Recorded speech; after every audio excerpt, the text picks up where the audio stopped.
പരിശുദ്ധമേ, അമ്മേ പരിശുദ്ധമേ, ദൈവമാതാവേ, കൃപാസനത്തിലൂടെ ഞങ്ങൾക്കും ഞങ്ങളുടെ ദേശത്തിനും അമ്മ മധ്യസ്ഥം തേടി തന്ന എല്ലാ അനുഗ്രഹങ്ങൾക്കും കൃപകൾക്കും ഞങ്ങളിപ്പോൾ ഹൃദയം നിറഞ്ഞ നന്ദി പറയുന്നു. അമ്മേ പരിശുദ്ധമേ, ദൈവമാതാവേ, 2004 ഡിസംബർ 7 ഉച്ചകഴിഞ്ഞ് 2:30 കൃപാസനത്തിൽ സംഭവിച്ച അമ്മയുടെ പ്രത്യക്ഷപ്പെടലിനെക്കുറിച്ച് തിരുസഭയ്ക്ക് സമർപ്പിച്ചിരിക്കുന്ന പഠനരേഖകളുടെ മേൽ സഭാത്മകമായ പഠനം ആരംഭിക്കുവാൻ ഞങ്ങൾ പ്രാർത്ഥിക്കുന്നു. അമ്മേ പരിശുദ്ധമേ, ഭൂസ്വർലോകങ്ങളുടെ രാജ്ഞിയായ അങ്ങേയ്ക്ക് ഭൗമസംരക്ഷണത്തിനായി പ്രപഞ്ചപ്രകൃതിയെ തന്നെ തിരുസഭ പ്രതിഷ്ഠിക്കുവാൻ ഈ പ്രത്യക്ഷീകരണം വഴി ഇടയാക്കണമേ. പരിശുദ്ധമേ, ജപമാല മാതാവേ, സകല കൃപാസനം പ്രാർത്ഥനയോടും ചേർത്ത് ഞങ്ങളിപ്പോൾ പ്രാർത്ഥിക്കുന്ന ഈ കുടുംബത്തിന്റെ പ്രത്യേക നിയോഗം മക്കളെ.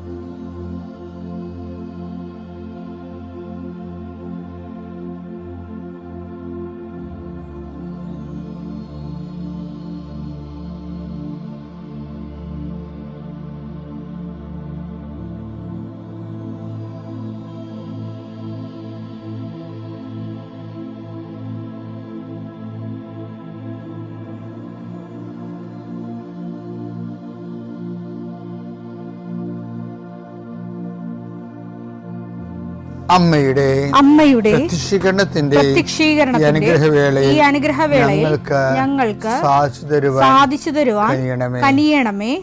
ആമേൻ. വിശ്വാസ പ്രമാണം. സർവശക്തനായ പിതാവും ആകാശത്തിന്റെയും ഭൂമിയുടെയും സൃഷ്ടാവുമായ ദൈവത്തിൽ ഞാൻ വിശ്വസിക്കുന്നു. അവിടുത്തെ ഏകപുത്രനും ഞങ്ങളുടെ കർത്താവുമായ ഈശോ മിശിഹായിലും ഞാൻ വിശ്വസിക്കുന്നു. ഈ പുത്രൻ പരിശുദ്ധാത്മാവിനാൽ ഗർഭസ്ഥനായി കന്യകാമറിയത്തിൽ നിന്ന് പിറന്ന് പൊന്തിയോസ് പീലാത്തോസിന്റെ കാലത്ത് പീഡകൾ സഹിച്ച് കുരിശിൽ തറയ്ക്കപ്പെട്ട് മരിച്ച് അടക്കപ്പെട്ട് പാതാളങ്ങളിൽ ഇറങ്ങി മരിച്ചവരുടെ ഇടയിൽ നിന്ന് 3-ാം നാൾ ഉയർത്ത് സ്വർഗത്തിലേക്ക് എഴുന്നള്ളി സർവശക്തിയുള്ള പിതാവായ ദൈവത്തിന്റെ വലതുഭാഗത്തിരിക്കുന്നു. അവിടെ നിന്ന് ജീവിക്കുന്നവരെയും മരിച്ചവരെയും വിധിക്കുവാൻ വരുമെന്നും ഞാൻ വിശ്വസിക്കുന്നു. പരിശുദ്ധാത്മാവിലും ഞാൻ വിശ്വസിക്കുന്നു. വിശുദ്ധ കത്തോലിക്കാ സഭയിലും പുണ്യവാന്മാരുടെ ഐക്യത്തിലും പാപങ്ങളുടെ മോചനത്തിലും ശരീരത്തിന്റെ ഉയർപ്പിലും നിത്യമായ ജീവിതത്തിലും ഞാൻ വിശ്വസിക്കുന്നു. ആമേൻ. സ്വർഗ്ഗസ്ഥനായ ഞങ്ങളുടെ പിതാവേ, അങ്ങയുടെ നാമം പൂജിതമാകണമേ. അങ്ങയുടെ രാജ്യം വരണമേ. അങ്ങയുടെ തിരുമനസ് സ്വർഗത്തിലെ പോലെ ഭൂമിയിലും ആകണമേ. അന്നു വേണ്ടുന്ന ആഹാരം ഇന്ന് ഞങ്ങൾക്ക് തരണമേ. ഞങ്ങളോട് തെറ്റ് ചെയ്യുന്നവരോട് ഞങ്ങൾ ക്ഷമിക്കുന്നത് പോലെ ഞങ്ങളുടെ തെറ്റുകൾ ഞങ്ങളോടും ക്ഷമിക്കണമേ. ഞങ്ങളെ പ്രലോഭനത്തിൽ ഉൾപ്പെടുത്തരുതേ, തിന്മയിൽ ഞങ്ങൾ രക്ഷിക്കണമേ. ആമേൻ. നന്മ നിറഞ്ഞ മറിയമേ, സ്വസ്തി. കർത്താവ് അങ്ങയുടെ കൂടെ സ്ത്രീകളിൽ അങ്ങ് അനുഗ്രഹിക്കപ്പെട്ടവളാകുന്നു. അങ്ങയുടെ ഉദരത്തിൻ ഫലമായി ഈശോ അനുഗ്രഹിക്കപ്പെട്ടവനാകുന്നു. പരിശുദ്ധ മറിയമേ, തമ്പുരാന്റെ അമ്മേ, പാപികളായ ഞങ്ങൾക്ക് വേണ്ടി ഇപ്പോഴും ഞങ്ങളുടെ മരണസമയത്തും തമ്പുരാനോട് അപേക്ഷിക്കണമേ. ആമേൻ. കർത്താവേ, നിന്റെ ഉന്നതമായ നാമത്തിന് സ്തോത്രം ചെയ്യും. കർത്താവേ, നിന്റെ വിശുദ്ധ പൗരോഹിത്യത്തെ മഹത്വപ്പെടുത്തണം. കർത്താവെ, സഭയിലുള്ള സാന്നിധ്യം പ്രകടമാക്കണം. 40 വർഷം അടിയനർപ്പിച്ച കൃപാന്റെ ബലത്തിൽ ഇന്ന് അങ്ങയുടെ മക്കളെ പ്രാർത്ഥന കൂടുന്ന എല്ലാ മക്കൾക്ക് വേണ്ടി പ്രാർത്ഥിക്കുകയാണ്. കർത്താവെ, മനസ്സ് വേദനിക്കുന്ന എല്ലാ വിഷയങ്ങളും, അവരുടെ മനസ്സ് വേദനിപ്പിക്കുന്ന എല്ലാ വ്യക്തികളും ഇപ്പോഴും ഈശോയുടെ നാമം നിർവീര്യമാകട്ടെ. കർത്താവെ, മനസ്സ് വിഷമിപ്പിക്കുന്ന സാഹചര്യങ്ങൾ, ചെയ്തെടുക്കേണ്ട ഉത്തരവാദിത്തങ്ങൾ, മറ്റുള്ളവർ നമ്മളെ പഴി പറയാൻ സാധ്യതയുള്ള എല്ലാ വിഷയത്തിൻ്റെ മേലും കർത്താവിൻ്റെ കരുണ ചൊരിയുകയും നിങ്ങളെ കർത്താവ് ഇന്ന് നിലനിർത്തി തരികയും ചെയ്യട്ടെ. നിങ്ങൾ പോകുന്ന വഴികൾ, കണ്ടുമുട്ടുന്ന വ്യക്തികൾ, ചെയ്യുന്ന കാര്യങ്ങൾ, യാത്ര ചെയ്യുന്ന വാഹനങ്ങൾ, ഒപ്പിടുന്ന പേപ്പറുകൾ, കൈമാറുന്ന രേഖകൾ, കഴിക്കുന്ന മരുന്ന് എല്ലാം മാതാവിൻ്റെ മധ്യസ്ഥതയിലെ യേശുനാമത്തിൽ അനുഗ്രഹിക്കപ്പെടുകയും നീ ദൈവത്തെ അനുഭവിക്കാൻ ഇന്ന് നിന്നെ സഹായിക്കുകയും ചെയ്യട്ടെ. നിത്യം പിതാവും പുത്രനും പരിശുദ്ധാത്മാവിലും നീക്കുവാണ്. പ്രിയമുള്ളവരെ, എമ്മാവുസിലേക്ക് പോയ ശിഷ്യന്മാരെ കുറിച്ചും ധ്യാനിക്കുന്ന ഒരു കാലമാണ്. പെസഹ കാലം കഴിയുമ്പോൾ ഉയർപ്പ് കാലം. ഉയർപ്പ് കാലത്തിന് പ്രധാനപ്പെട്ട പ്രമേയമാണ് എമ്മാവുസിലെ ശിഷ്യന്മാർ. ഞാൻ ചിലപ്പോഴൊക്കെ ഈ എമ്മാവുസിലെ ശിഷ്യന്മാർക്ക് എന്താ സംഭവിച്ചതെന്ന് ഓർക്കും. എമ്മാവുസിലെ ശിഷ്യന്മാരെ എന്താണ് സംഭവിച്ചത് എന്നുള്ളത് വ്യക്തമായിട്ട് പറയുന്ന ഭാഗം വിശുദ്ധ ലൂക്കായുടെ സുവിശേഷം 24-ാം അധ്യായം 32-ാം വാക്യം. അവർ പരസ്പരം പറഞ്ഞു, വഴിയിൽ വെച്ച് അവൻ വിശുദ്ധ ലിഖിതം വിശദീകരിച്ചുകൊണ്ട് നമ്മോട് സംസാരിച്ചപ്പോൾ നമ്മുടെ ഹൃദയം ജ്വലിച്ചിരുന്നില്ലേ. ഞാൻ എപ്പോഴും ചിന്തിക്കണത്, ഹൃദയം എന്നുള്ള വാക്ക് സുവിശേഷം ഉപയോഗിക്കുമ്പോൾ അതെപ്പോഴും വ്യാഖ്യാനിക്കപ്പെടേണ്ടത് സുവിശേഷത്തിൻ്റെ ഒരു ബയോളജിക്കൽ ബാക്ക്ഗ്രൗണ്ടിൽ വെച്ചാണ്. ഇതിങ്ങനെ പറയാൻ കാരണം വെച്ച് കഴിഞ്ഞാൽ, ഹൃദയം ജ്വലിക്കുന്ന ഒരു പ്രക്രിയ ആണ് വചന കൈമാറ്റത്തിൽ ഒരു വിശ്വാസിക്ക് സംഭവിക്കേണ്ടത്. അതിനാണ് ഇവാഞ്ചലൈസേഷൻ എന്നൊക്കെ പറയുന്നത്. പക്ഷേ യഥാർത്ഥത്തിൽ വചന പ്രഘോഷണത്തിൻ്റെ പ്രധാനപ്പെട്ട ഉദ്ദേശം എന്താണ്? ഹൃദയമാണ് അതിൻ്റെ ഫാക്കൽറ്റി എന്ന് പറയുന്നത്. അത് ജ്വലിപ്പിക്കണം. ഹൃദയം ഒരു ബയോളജിക്കൽ ഉപകരണമാണ്, അല്ലേ? ഒരു മോട്ടറല്ലേ, പമ്പിങ് മോട്ടറാണ്, ബ്ലഡ് പമ്പ് ചെയ്യണം. ബയോളജിക്കലായിട്ട് പറഞ്ഞാൽ ശരിക്കും ബ്ലഡ് പമ്പ് ചെയ്യുന്നൊരു മോട്ടറാണ്. പക്ഷെ സ്പിരിച്വൽ എന്ന് പറയുമ്പോൾ ആത്മീയമായ ഹൃദയത്തിന് യേശു കർത്താവാണെന്ന് സന്ദേശം സ്വീകരിച്ചുകൊണ്ട് ഹൃദയത്തെ ജ്വലിപ്പിക്കണമെങ്കിൽ രക്ഷയുടെ സുവിശേഷമാണ് സ്വീകരിക്കുമ്പോഴാണ് ഹൃദയം ജ്വലിക്കുന്നത്. അത് ഈശോ പറയണ്ട്. എന്താ പറയണത്? മിശിഹ ഇതെല്ലാം സഹിച്ച്, എന്നെ ക്രിസ്തു ഇതെല്ലാം സഹിച്ച് മഹത്വത്തിലേക്ക് കരയേറേണ്ടത് ആവശ്യമായിരുന്നില്ലേ? ലൂക്ക 24:26. ക്രിസ്തു ഇതെല്ലാം സഹിച്ച് മഹത്വത്തിലേക്ക് പ്രവേശിക്കേണ്ടിയിരുന്നില്ലേ? അപ്പൊ ഹോൾ രക്ഷാകര ചരിത്രത്തിന്റെ സാരസംഗ്രഹമായ ഈ വചനമാണ് ഹൃദയം അക്സെപ്റ്റ് ചെയ്യുമ്പോഴാണ് ഇത് ഉദ്ദീപിക്കപ്പെടുന്നത്. അതുകൊണ്ടാണ് സെൻറ്റ് പോളും ആദിമ സഭയെല്ലാം ഹൃദയത്തിലേക്കാണ് വചനം കൊടുക്കുന്നത്. രക്ഷാ സുവിശേഷത്തിന് ബുദ്ധിപരമായ ഒരു തലമില്ല. നമ്മൾ ഏതോ കാലത്ത് രക്ഷാ സുവിശേഷം ബുദ്ധിപരമായൊരു ഫാക്കൽറ്റിയുടെ വിഷയമാക്കി മാറ്റിയത് നിസ്സാര രീതിയിലല്ല മിഷനെ ബാധിച്ചിരിക്കുന്നത്. രക്ഷാകരമായ പദ്ധതി ഒരു ഇൻ്റലക്ച്വൽ വിഷയമല്ല ശരിക്കും. അതൊരു ഹൃദയംഗമമായ വിഷയമാണ്. അതുകൊണ്ടാണ് ആദിമസഭയുടെ ടോട്ടൽ കൺസെപ്റ്റ് അതാണ് 10:9 കണ്ട രക്ഷ എങ്ങനെ പ്രാപിക്കണമെന്ന് പറയുന്നുണ്ട്. It is not academic business. അതൊരു ഇൻ്റലക്ച്വൽ പ്രോസസ്സുമല്ല. രക്ഷ പ്രാപിക്കണേ എങ്ങനെയാണ്? റോമ 10:9. ആകയാൽ യേശു കർത്താവാണ് എന്ന്, അതാണ് യേശു കർത്താവാണ് എന്ന് അധരം കൊണ്ട് ഏറ്റുപറയുകയും ദൈവം അവനെ മരിച്ചവരിൽ നിന്ന് ഉയർപ്പിച്ചു എന്ന് ഹൃദയത്തിൽ വിശ്വസിക്കുകയും ചെയ്താൽ, ഹൃദയം ജ്വലിക്കുന്നത് ഒറ്റ വിഷയത്തിലാണ്.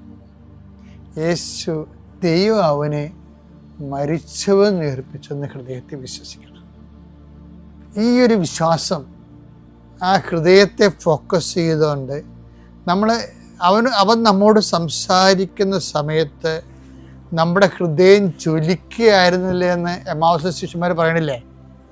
അപ്പം അവൻ എന്താ സംസാരിച്ചത്? അവൻ സംസാരിച്ചത് റോമ 10:9 അനുസരിച്ചുകൊണ്ട് യേശു കർത്താവാണെന്നാണ് സംസാരിച്ചത്.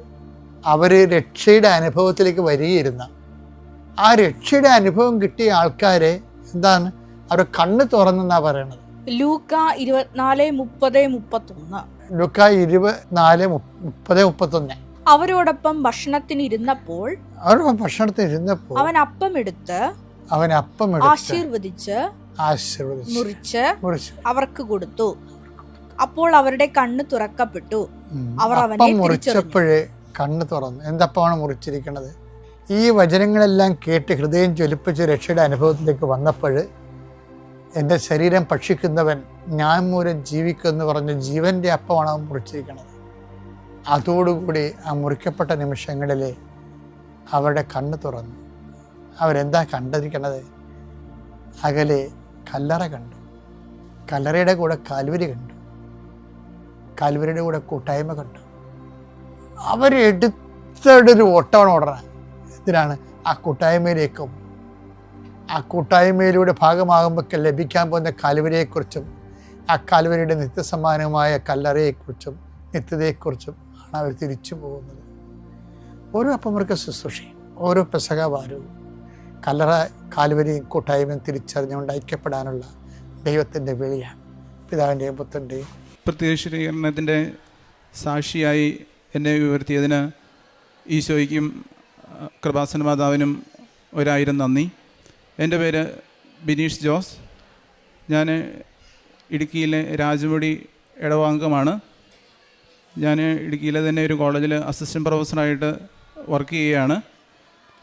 ഞാൻ ഇവിടെ സാക്ഷ്യം വരാൻ ഉണ്ടായ സാഹചര്യം 2018 ഞാൻ PhD ആരംഭിച്ചിരുന്നു. അതിനുശേഷം 6 വർഷത്തോളമായിട്ടും PhDക്ക് കാര്യമായ പുരോഗതിയൊന്നും ഉണ്ടായില്ല. 2024 ആയപ്പോഴേക്കും PhDക്ക് സബ്മിറ്റ് ചെയ്യാൻ വേണ്ടി ജേർണൽ പേപ്പറുകളാകണം. അതിൽ ഒരു ജേർണൽ പേപ്പർ മാത്രമേ 6 വർഷമായിട്ട് എനിക്ക് ആയുള്ളായിരുന്നു. അപ്പോൾ അതുകൊണ്ട് എനിക്കത് സബ്മിറ്റ് ചെയ്യാൻ സാധിച്ചില്ല. അപ്പോൾ ഞാൻ ഇൻറ്റൻസീവായിട്ട് അതിൽ വർക്ക് ചെയ്യാൻ വേണ്ടി 2024 നവംബറിൽ ലീവ് എടുക്കുവാൻ വേണ്ടി തീരുമാനിച്ചു. അപ്പോൾ ലീവ് എടുക്കുവാൻ വേണ്ടി തീരുമാനിച്ചപ്പോഴാണ് വൈഫ് പറഞ്ഞു, അങ്ങനെ ഇൻറ്റൻസീവായിട്ട് വർക്ക് ചെയ്യുമ്പോൾ മാതാവിൻ്റെ ഒരു അനുഗ്രഹം കൂടി ഉണ്ടെങ്കിൽ നന്നായിട്ട് അത് ചെയ്യാൻ പറ്റും. കൃപാസനത്തിൽ പോയി ഒരു ഉടമ്പടി എടുക്കുകയാണെങ്കിൽ മാതാവിൻ്റെ സഹായത്തോടുകൂടി സമയ ചുരുക്കത്തിൽ അത് ചെയ്തു തീർക്കാൻ സാധിക്കുമെന്ന് വൈഫ് പറയുകയുണ്ടായി. അതിൻ്റെ വെളിച്ചത്തിൽ 2024 നവംബർ 7-ാം തീയതി ഞാൻ കൃപാസനത്തിൽ വരികയും ആദ്യമായി ഉടമ്പടി എടുക്കുകയും ചെയ്തു.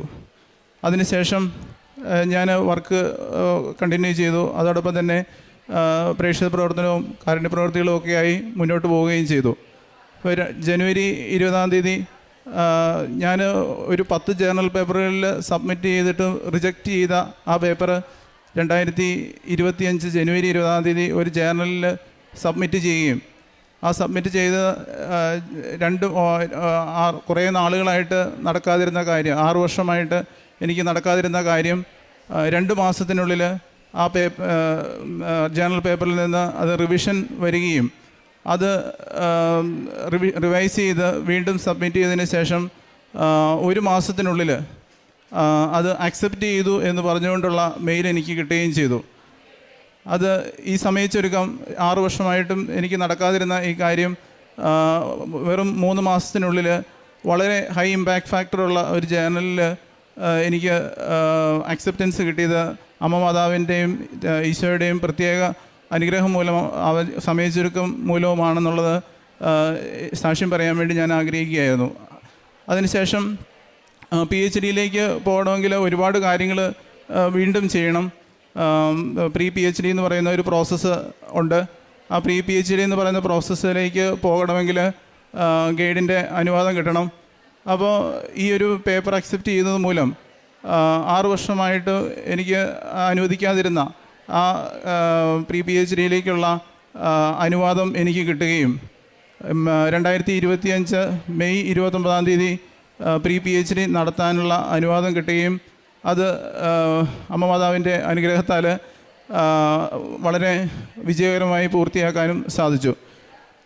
അതിൻ്റെ പ്രസൻറ്റേഷനിലൊക്കെ എനിക്ക് ധൈര്യം തന്നത് അമ്മ മാതാവിൻ്റെ ഇവിടുന്ന് കിട്ടിയ ഉപ്പ് ആ പ്രസൻറ്റേഷൻ ഹാളിൽ വിതറുകയും അതിലൂടെ എനിക്ക് കിട്ടിയ ആ ധൈര്യം വളരെ വലുതായിരുന്നു. അതുവരെയും എനിക്ക് അതിലൊന്നും വിശ്വാസമില്ലായിരുന്നു. അതൊക്കെ അന്ധവിശ്വാസമാണെന്ന് പറഞ്ഞുകൊണ്ട് ഞാൻ പറയുമായിരുന്നു. പക്ഷേ ജോസഫ് അച്ഛൻ്റെ ഒരു ടോക്കിലൂടെ ഈ ഉപ്പ് വിതറുന്നതൊക്കെ വിശ്വാസത്തിൻ്റെ ഒരു പ്രയോഗമാണെന്ന് അച്ഛൻ പറഞ്ഞു തരികയും അതിലൂടെ ആ വിശ്വാസത്തിലേക്ക് എനിക്ക് ഉയരാനും സാധിച്ചു. അപ്പോൾ അതിലൂടെ പ്രസൻറ്റേഷൻ വളരെ ഭംഗിയായിട്ട് നടത്താൻ എനിക്ക് സാധിക്കുക, അതിൻ്റെ ധൈര്യം എനിക്ക് അതിൽ നിന്ന് ലഭിച്ചു. അതിനുശേഷം ഇതിൻ്റെ സിനോപ്സിസ് സബ്മിഷനും അതുപോലെ തന്നെ തീസിസ് സബ്മിഷനും ഒക്കെ ഒരു 2 മാസത്തിനുള്ളിൽ കംപ്ലീറ്റ് ചെയ്യാനും ജൂലൈ മാസം തീസിസ് സബ്മിറ്റ് ചെയ്യാനും സാധിച്ചു. അതിനുശേഷം ആ തീസിസ് ഇവാലുവേഷന് പോയി, 3 ഇവാലുവേറ്റേഴ്സിന് പോയി ഇവാലുവേഷൻ കഴിഞ്ഞ് തിരിച്ചു വരണം. അത് സാധാരണ 1 വർഷം വരെ എടുക്കുന്ന ഒരു പ്രോസസ്സാണ്.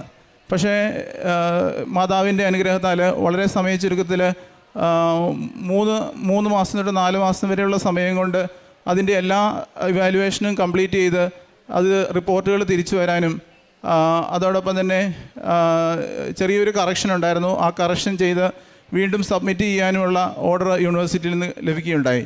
അതിനുശേഷം ഡിസംബർ 22-ാം തീയതിയോടുകൂടി എല്ലാ കറക്ഷൻസും വരുത്തി വീണ്ടും അത് സബ്മിറ്റ് ചെയ്ത് ഒരാഴ്ചയ്ക്കുള്ളിൽ തന്നെ ഓപ്പൺ ഡിഫൻസിൻ്റെ ഡേറ്റ് ആകുകയും ജനുവരി 16-ാം തീയതി ഓപ്പൺ ഡിഫൻസിൻ്റെ ഡേറ്റ് വരികയും ചെയ്തു.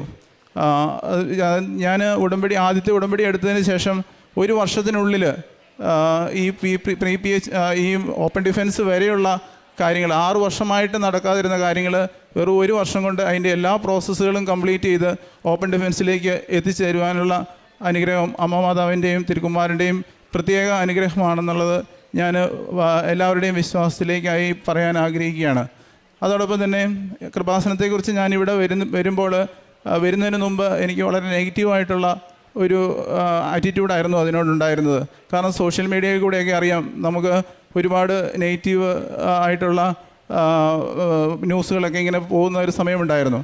അപ്പോൾ അതിൽ നിന്നൊക്കെ മാറി ഇവിടെ വന്ന് ടോക്ക് കേട്ട് വളരെ വിശ്വാസത്തിൽ മുന്നോട്ട് പോകുവാൻ സാധിച്ചതിന് അമ്മ മാതാവിനോടും തിരുക്കുമാരനോടും ഉള്ള നന്ദി അറിയിക്കുന്നു. അതോടൊപ്പം തന്നെ സാക്ഷ്യം പറയാൻ എനിക്ക് വളരെ മടിയായിരുന്നു. കാരണം ഇങ്ങനെ നമ്മൾ ഈ കാര്യങ്ങളൊക്കെ പറയാൻ എങ്ങനെയാണെന്നുള്ളത് എനിക്ക് വളരെ ബുദ്ധിമുട്ടായിരുന്നു. അപ്പോഴാണ് അച്ഛൻ്റെ ഒരു ടോക്ക് കിട്ടുന്നത്. നിങ്ങളുടെ ഒരു സാക്ഷ്യത്തിലൂടെ അനേക കാര്യങ്ങൾക്ക് അത് പ്രത്യക്ഷീകരണത്തിൻ്റെ സാക്ഷിയാകാനുള്ള ഒരു മാർഗമാകുമെങ്കിൽ അത് ഒരിക്കലും ഡിലേ ചെയ്യരുത്, എത്രയും പെട്ടെന്ന് തന്നെ അത് ചെയ്യണമെന്നുള്ള ജോസഫ് അച്ഛൻ്റെ ഒരു ടോക്കിലൂടെയുള്ള ഒരു ബോധ്യം കിട്ടിയതിലൂടെയാണ് ഞാനിന്ന് ഇവിടെ വന്ന് ഈ സാക്ഷ്യം പറയാൻ ഇവിടെ ആയിരിക്കുന്നത്. അതോടൊപ്പം തന്നെ പ്രേക്ഷിത പ്രവർത്തനങ്ങൾ എനിക്ക് PhDയുടെയൊക്കെ ഇടയ്ക്ക് 100% ജെനുവിനായി എനിക്ക് ചെയ്യാൻ സാധിച്ചില്ല. പക്ഷേ എങ്കിലും വളരെ സിൻസിയറായിട്ട് എനിക്ക് അത് ചെയ്യാൻ സാധിച്ചു. മിക്കവാറും പള്ളിയിൽ കുർബാനയ്ക്ക് പോകാൻ പറ്റുമ്പോഴൊക്കെ പോകും. അതോടൊപ്പം തന്നെ പത്രം കൊടുക്കാൻ എനിക്ക് വളരെ മടിയായിരുന്നു. കാരണം നമ്മളെ ഇടവ പള്ളിയിലൊക്കെ നമ്മളെ അറിയുന്നവർക്ക് പത്രം കൊടുക്കുമ്പോൾ അവരുടെ ആറ്റിറ്റ്യൂഡും റിജക്ഷനും ഒക്കെ നമുക്ക് അറിയാവുന്നതാണ്.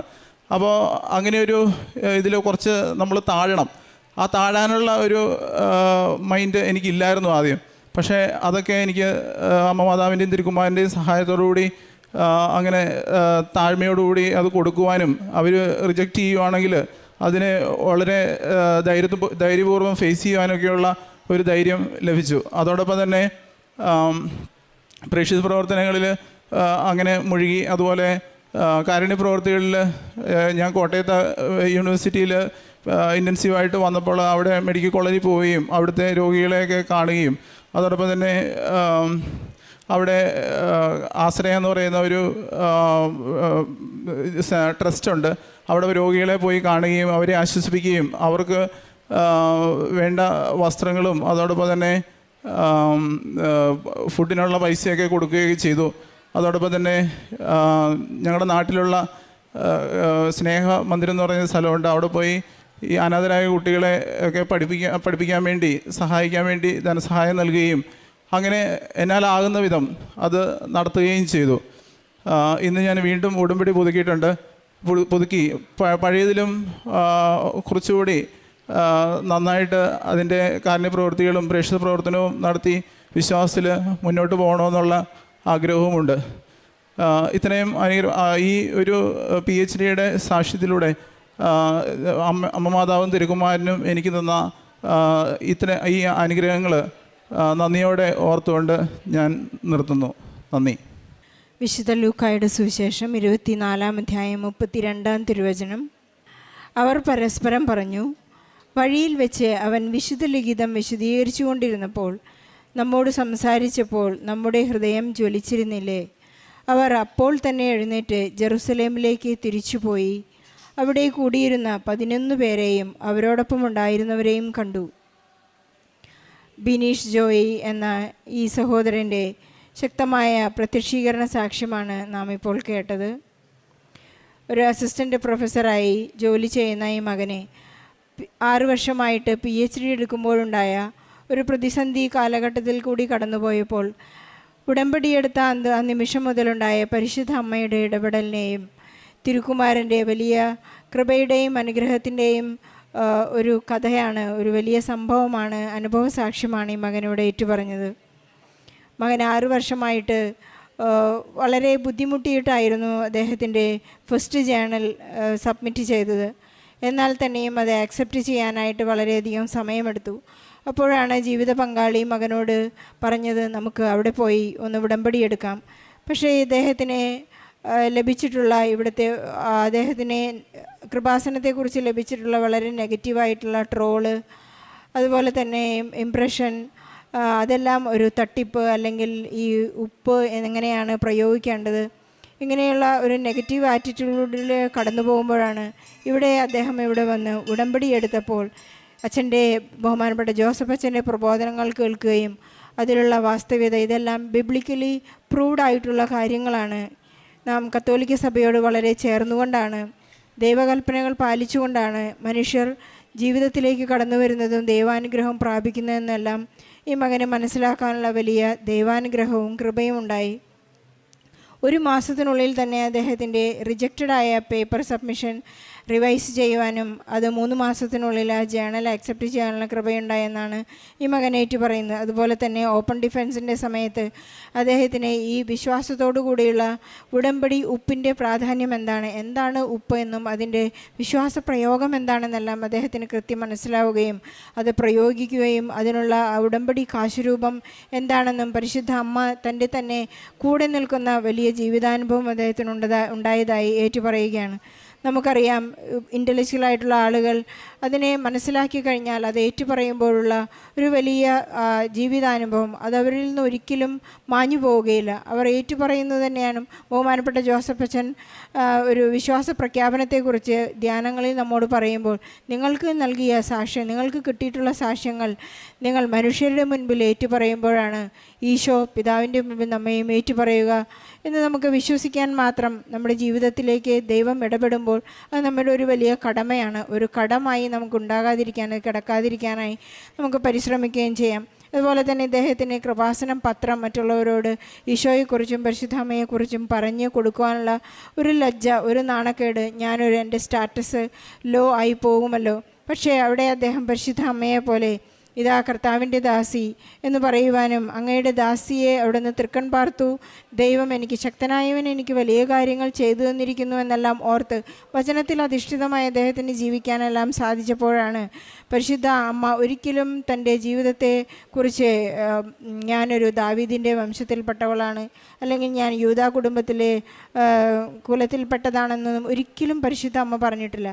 ഞാൻ അവിടുത്തെ ദാസിയാണെന്നാണ് പരിശുദ്ധ അമ്മ പറഞ്ഞത്. അതുപോലെ ഈ മകനെ എത്രമാത്രം ദൈവം ഉയർത്തിയോ അത്രമാത്രം താഴാനായി ദൈവം കൃപ നൽകിയിരിക്കുന്നു. അതുപോലെ തന്നെ പഠിക്കുന്ന എല്ലാ മക്കളുടെയും നിയോഗങ്ങളെ നമുക്ക് ഈ സാക്ഷ്യത്തോട് ചേർത്ത് വയ്ക്കാം.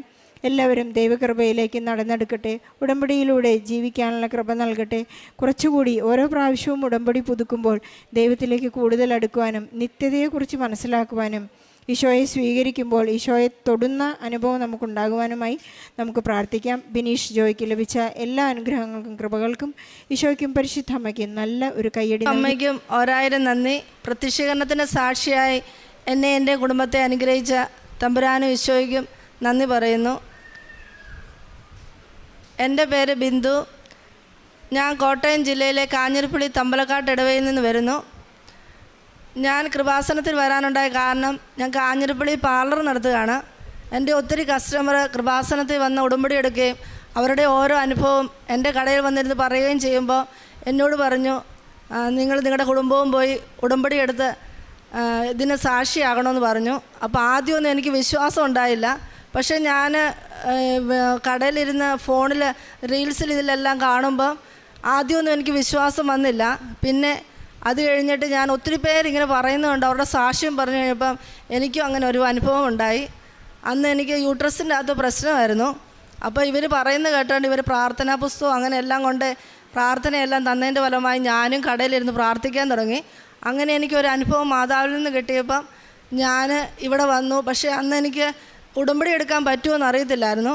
അങ്ങനെ എൻ്റെ മോനെയും കൊണ്ട് ഞാൻ വന്ന് ഇവിടെ ആദ്യം ഉടമ്പടി എടുത്തു. ഇവൻ ഉടമ്പടി എടുത്ത് 3 മാസം കഴിഞ്ഞ് പുതുക്കാൻ വന്നപ്പം ഞാനും 3 മാസം കഴിഞ്ഞ് എൻ്റെ ഉടമ്പടി പൂർത്തിയാക്കാൻ വന്നപ്പോൾ എൻ്റെ ഹസ്ബൻഡും എടുത്തു. അങ്ങനെ ഞങ്ങൾ 3 പേരും ഇപ്പം ഉടമ്പടിയിലാണ്. ഇപ്പം എൻ്റെ മോന് വേണ്ടി സാക്ഷ്യം പറയാനാണ് ഞാനിവിടെ വന്നേക്കുന്നത്.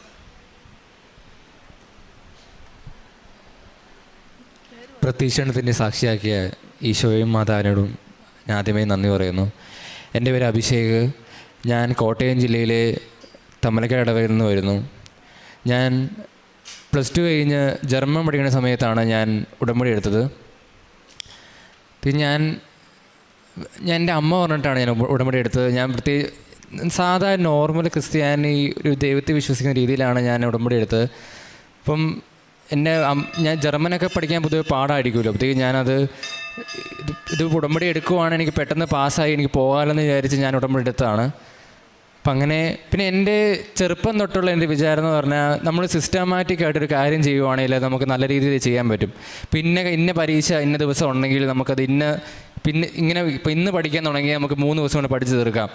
അപ്പം ഒരു കാര്യം സിസ്റ്റമാറ്റിക്കായിട്ട് ചെയ്യാൻ അറിയാവുന്ന ഒരാളാണെങ്കിൽ നല്ല രീതിയിൽ അയാൾക്ക് ചെയ്യാൻ, പരീക്ഷയ്ക്ക് നല്ല രീതിയിൽ മാർക്ക് മേടിക്കാൻ പറ്റും. 1 മാസം മുമ്പ് പഠിച്ചാൽ അയാൾക്ക് പരീക്ഷ പാസ്സാകാൻ പറ്റും. അങ്ങനെ ഒരു വിചാരമുള്ള ഒരു ഭയങ്കരമായിട്ട് സെൽഫ് കോൺഫിഡൻ്റ് ആയിട്ടൊരാളായിരുന്നു ഞാൻ. അപ്പം അങ്ങനെ ഞാൻ ജർമ്മനൊക്കെ പഠിക്കാൻ തലേദിവസം തീരുമാനിച്ചിട്ട് പിറ്റേ ദിവസം ജർമ്മൻ പഠിക്കാൻ പോയ ആളാണ് ഞാൻ 8 മാസത്തോളം ഞാൻ ജർമ്മൻ പഠിച്ചു. പിന്നെ 2 മാസം കഴിഞ്ഞാണ് ഞാൻ പരീക്ഷ എഴുതാൻ പോയത്. ലേസണിങ് ഹോറിനും പൊതുവെ കോഡ് വെച്ച് അങ്ങനെയൊക്കെ എഴുതുന്നവരുണ്ട്. പക്ഷെ ഞാനത് പഠിച്ചത് തന്നെ നല്ല രീതിയിൽ പഠിച്ചത് തന്നെ ലിസണിങ്ങും ഹിയറിങ്ങുമാണ്. അത് നല്ല രീതിയിൽ ഞാനത് നല്ല മാർക്കോടെ പാസ്സായി. ഇപ്പം അപ്പോഴും എനിക്ക് ദൈവവിശ്വാസം ഉണ്ടെന്ന് വെച്ചാൽ ഞാൻ പള്ളിയിലൊക്കെ പോയി പ്രാർത്ഥിക്കും. ഇപ്പോൾ കുർബാനയൊക്കെ ആണെങ്കിൽ ഞാനൊരു ഏകദേശം ഒരു സർവാധിപനൊക്കെ ആകുമ്പോഴാണ് ഞാൻ കുർബാനയൊക്കെ പോകുന്നത്. പക്ഷെ ഞാൻ നിരീശ്വരവാദി അങ്ങനെയൊന്നുമല്ല, ഞാൻ പള്ളിയിൽ പോയി പ്രാർത്ഥിക്കും, അങ്ങനെയായിരുന്നു. അപ്പം ഞാനത് കഴിഞ്ഞ് എനിക്ക് സ്ക്രൈബനും സ്പീക്കിങ്ങും റൈറ്റിങ്ങും ഉണ്ട്. അപ്പം ഞാൻ അത് എഴുതാൻ വേണ്ടി ഞാൻ അതിന് ഡൽഹിക്ക് പോയി. ഒരെണ്ണം വെച്ചാണ് പോയത്. ഡൽഹിക്ക് 2 പ്രാവശ്യം പോയി, കിട്ടിയില്ല. പഞ്ചാബിന് പോയി. ഇപ്പൊക്കെ എൻ്റെ വിചാരം എന്ന് പറഞ്ഞാൽ ഞാൻ പഠിച്ച എനിക്ക് കിട്ടും, നീ പഠിക്കാത്തതുകൊണ്ടാണ് എനിക്ക് കിട്ടാത്തത്, അങ്ങനെ ഒരു വിചാരം എനിക്ക്. അങ്ങനെ ഞാനത് ഡൽഹിക്ക് പോയി, പഞ്ചാബിന് പോയി, ഇങ്ങനെ പോയി കിട്ടിയില്ല. അവസാനം ഞാൻ അത്രയും നാൾ ഞാൻ ഉടമ്പടിയിലാണ്. പക്ഷേ ഞാൻ നല്ല രീതിയിൽ ചെയ്യുന്നില്ല. ഞാൻ ബൈബിൾ സ്ഥിരം വായിക്കത്തില്ല. പത്രം ഉണ്ടല്ലോ, പത്രം ഞാൻ ഒരു 10 എനിക്ക് അറ്റ്ലീസ്റ്റ് ഒരു ബണ്ടിലായിട്ടല്ല കിട്ടുന്നത്. അതിനകത്ത് 2-3 കൊടുത്തിട്ട് ഞാൻ ബാഗ് വെക്കും. ഞാൻ മനഃപൂർവ്വം ബാഗ് വെക്കുന്നതല്ല, പക്ഷെ അത് ഞാൻ മറന്നു പോകുന്നത്. അതിപ്പോൾ 1 മാസം കഴിയുമ്പോൾ കൊടുക്കാൻ പറ്റത്തില്ലല്ലോ. അപ്പം അങ്ങനെ ഇത് കണ്ടിന്യൂ ചെയ്ത് ഞാൻ അങ്ങനെ പോയി.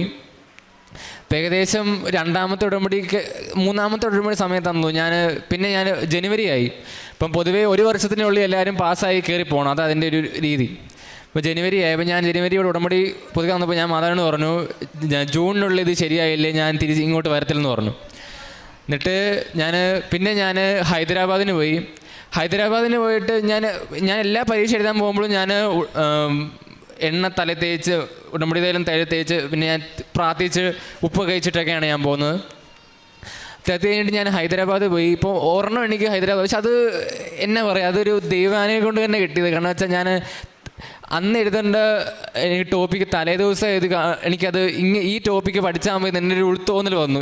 ഇത് നോക്ക്, ഞാൻ ഇതിനെ പൊതുവെ കാണാൻ പഠിച്ച് അങ്ങനെ ഒന്നും പോകുന്നത് എനിക്ക് മനസ്സിൽ തോന്നുന്ന എഴുതുന്ന ഒരാളാണ് ഞാൻ.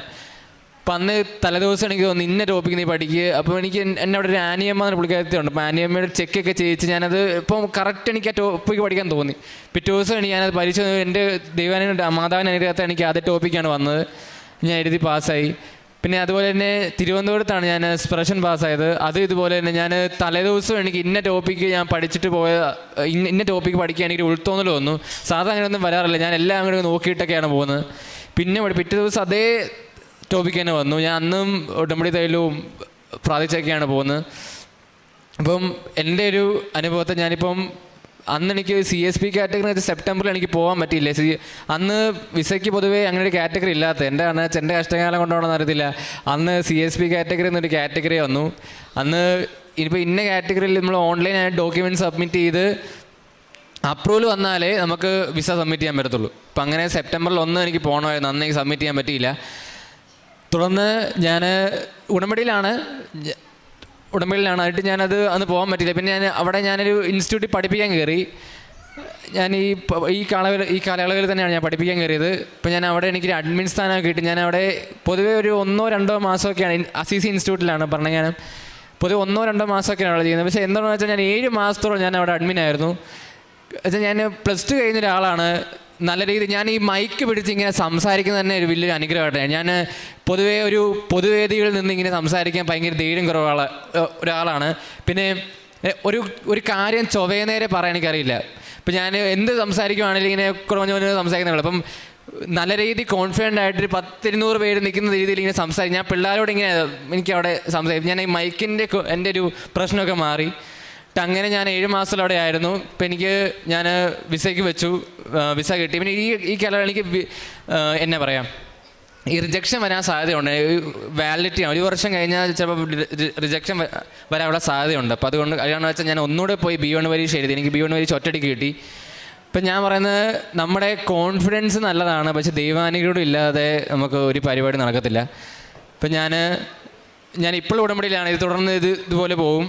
ഇപ്പം എനിക്ക് പറയുന്നത് അമ്മയുടെ അനുഗ്രഹത്താൽ അമ്മയുടെ അനുഗ്രഹത്താൽ എനിക്ക് എല്ലാം ശരിയായി.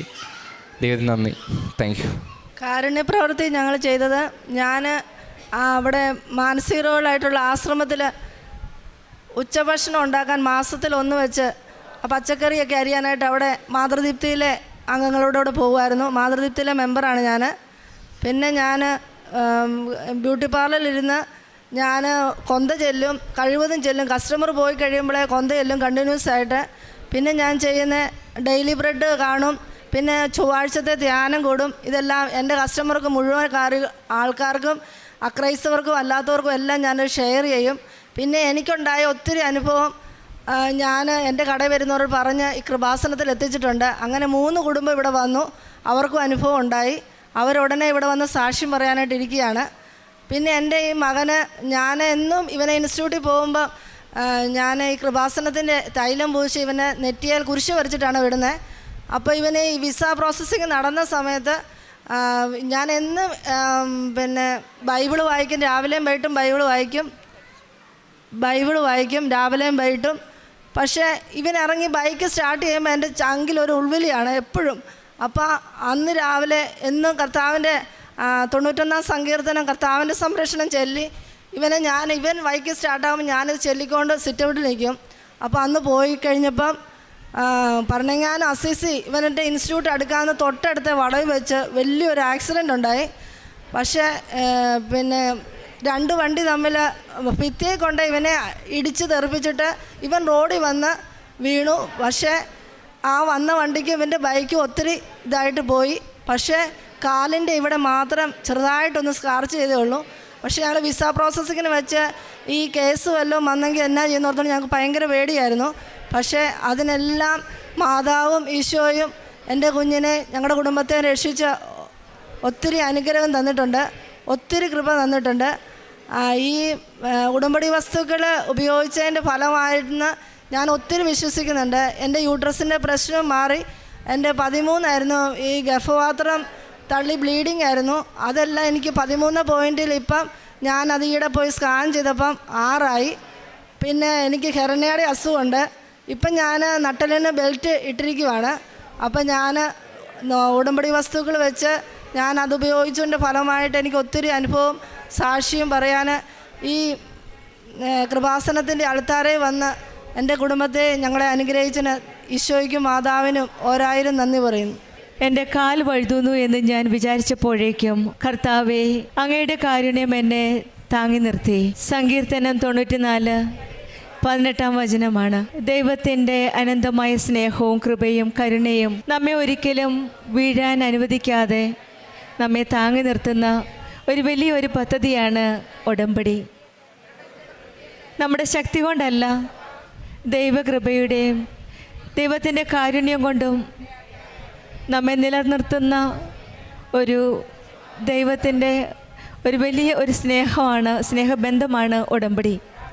മരിയൻ ഉടമ്പടി ദൈവവുമായിട്ടുള്ള ഒരു ആത്മീയ ബന്ധമാണ്.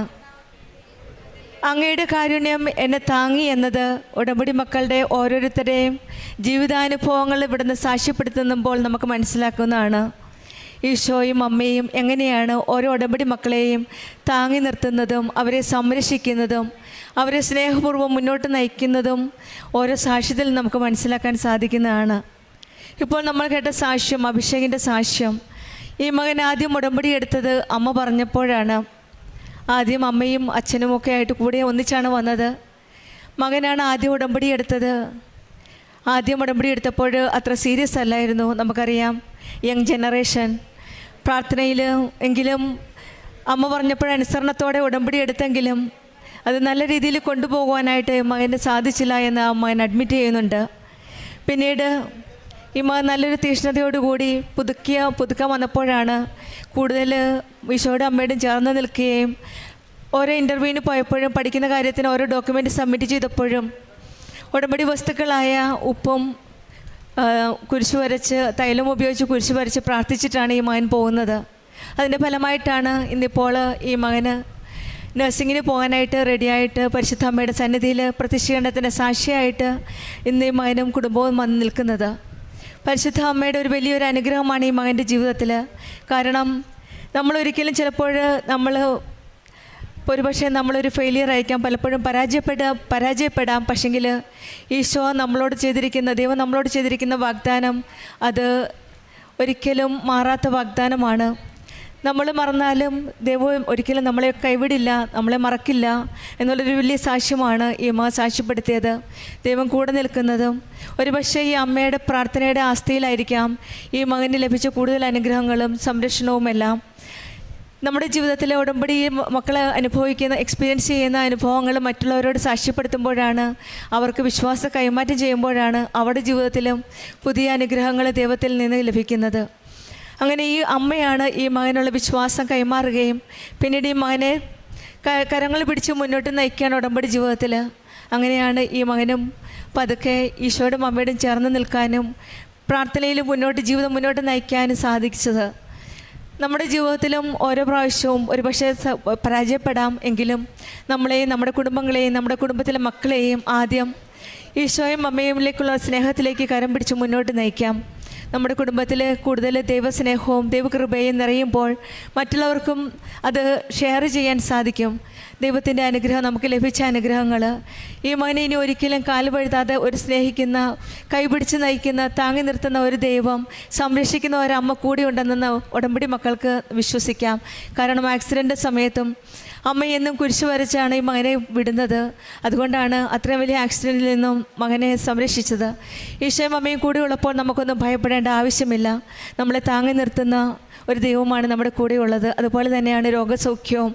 ഈ മക്കൾ ഉടമ്പടി നേർച്ച വസ്തുക്കളായ ഉപ്പും തേനും പിന്നെ ഉടമ്പടി തൈലവും ഉപയോഗിച്ച് പ്രാർത്ഥിച്ചപ്പോഴാണ് ഈ മകൾക്ക് ആദ്യമായിട്ട് രോഗസൗഖ്യം ലഭിച്ചത്. നമ്മുടെ ജീവിതത്തിലും പ്രത്യാശ കൈവിടാതെ കൂടുതൽ തീഷ്ണതയോടെ നമ്മുടെ ഉടമ്പടി ജീവിതം വിശ്വസ്തയോടെ ആത്മാർത്ഥതയോടെ മുന്നോട്ട് നയിക്കാം. നമ്മൾ മാത്രമല്ല, നമ്മുടെ കുടുംബത്തെയും നമ്മുടെ സഹോദരങ്ങളെയും നമ്മുടെ ചുറ്റുപാടുമുള്ള എല്ലാവരെയും ദൈവകൃപയിലേക്കും നയിക്കുമ്പോൾ നമുക്കൊരു വലിയ ഒരു സ്നേഹത്തിൻ്റെ, ഒരു നല്ല ഒരു സൗഹൃദത്തിൻ്റെ ഒരു ചുറ്റുപാട് നമുക്ക് സൃഷ്ടിക്കാൻ സാധിക്കും. ഈശോയുടെയും അമ്മയുടെയും അനുഗ്രഹം കൂടുതൽ നമുക്ക് അനുഭവിക്കട്ടെ എന്ന് പ്രാർത്ഥിച്ചുകൊണ്ടും താങ്ങി നിൽക്കുന്ന ആ ദൈവത്തിൻ്റെ കൃപയിൽ കൂടുതൽ നിലനിൽക്കാൻ നമുക്ക് സാധിക്കട്ടെ എന്ന് പ്രാർത്ഥിച്ചുകൊണ്ടും അഭിഷേകിന് കുടുംബത്തിന് ലഭിച്ച വലിയ ദൈവാനുഗ്രഹത്തിന് ഈ മകന് ജർമ്മനിക്ക് നഴ്സിങ്ങിന് പോകുമ്പോൾ ഈ ഈശോയും അമ്മയും ഈ മകനെ കരം പിടിച്ച് മുന്നോട്ട് നയിക്കട്ടെ എന്ന് നമുക്ക് പ്രാർത്ഥിക്കാം. അഭിഷേകിന് കുടുംബത്തിന് ലഭിച്ച എല്ലാ അനുഗ്രഹങ്ങൾക്കും നമുക്ക് കരങ്ങളടിച്ച് ദൈവത്തെ മഹത്വപ്പെടുത്താം.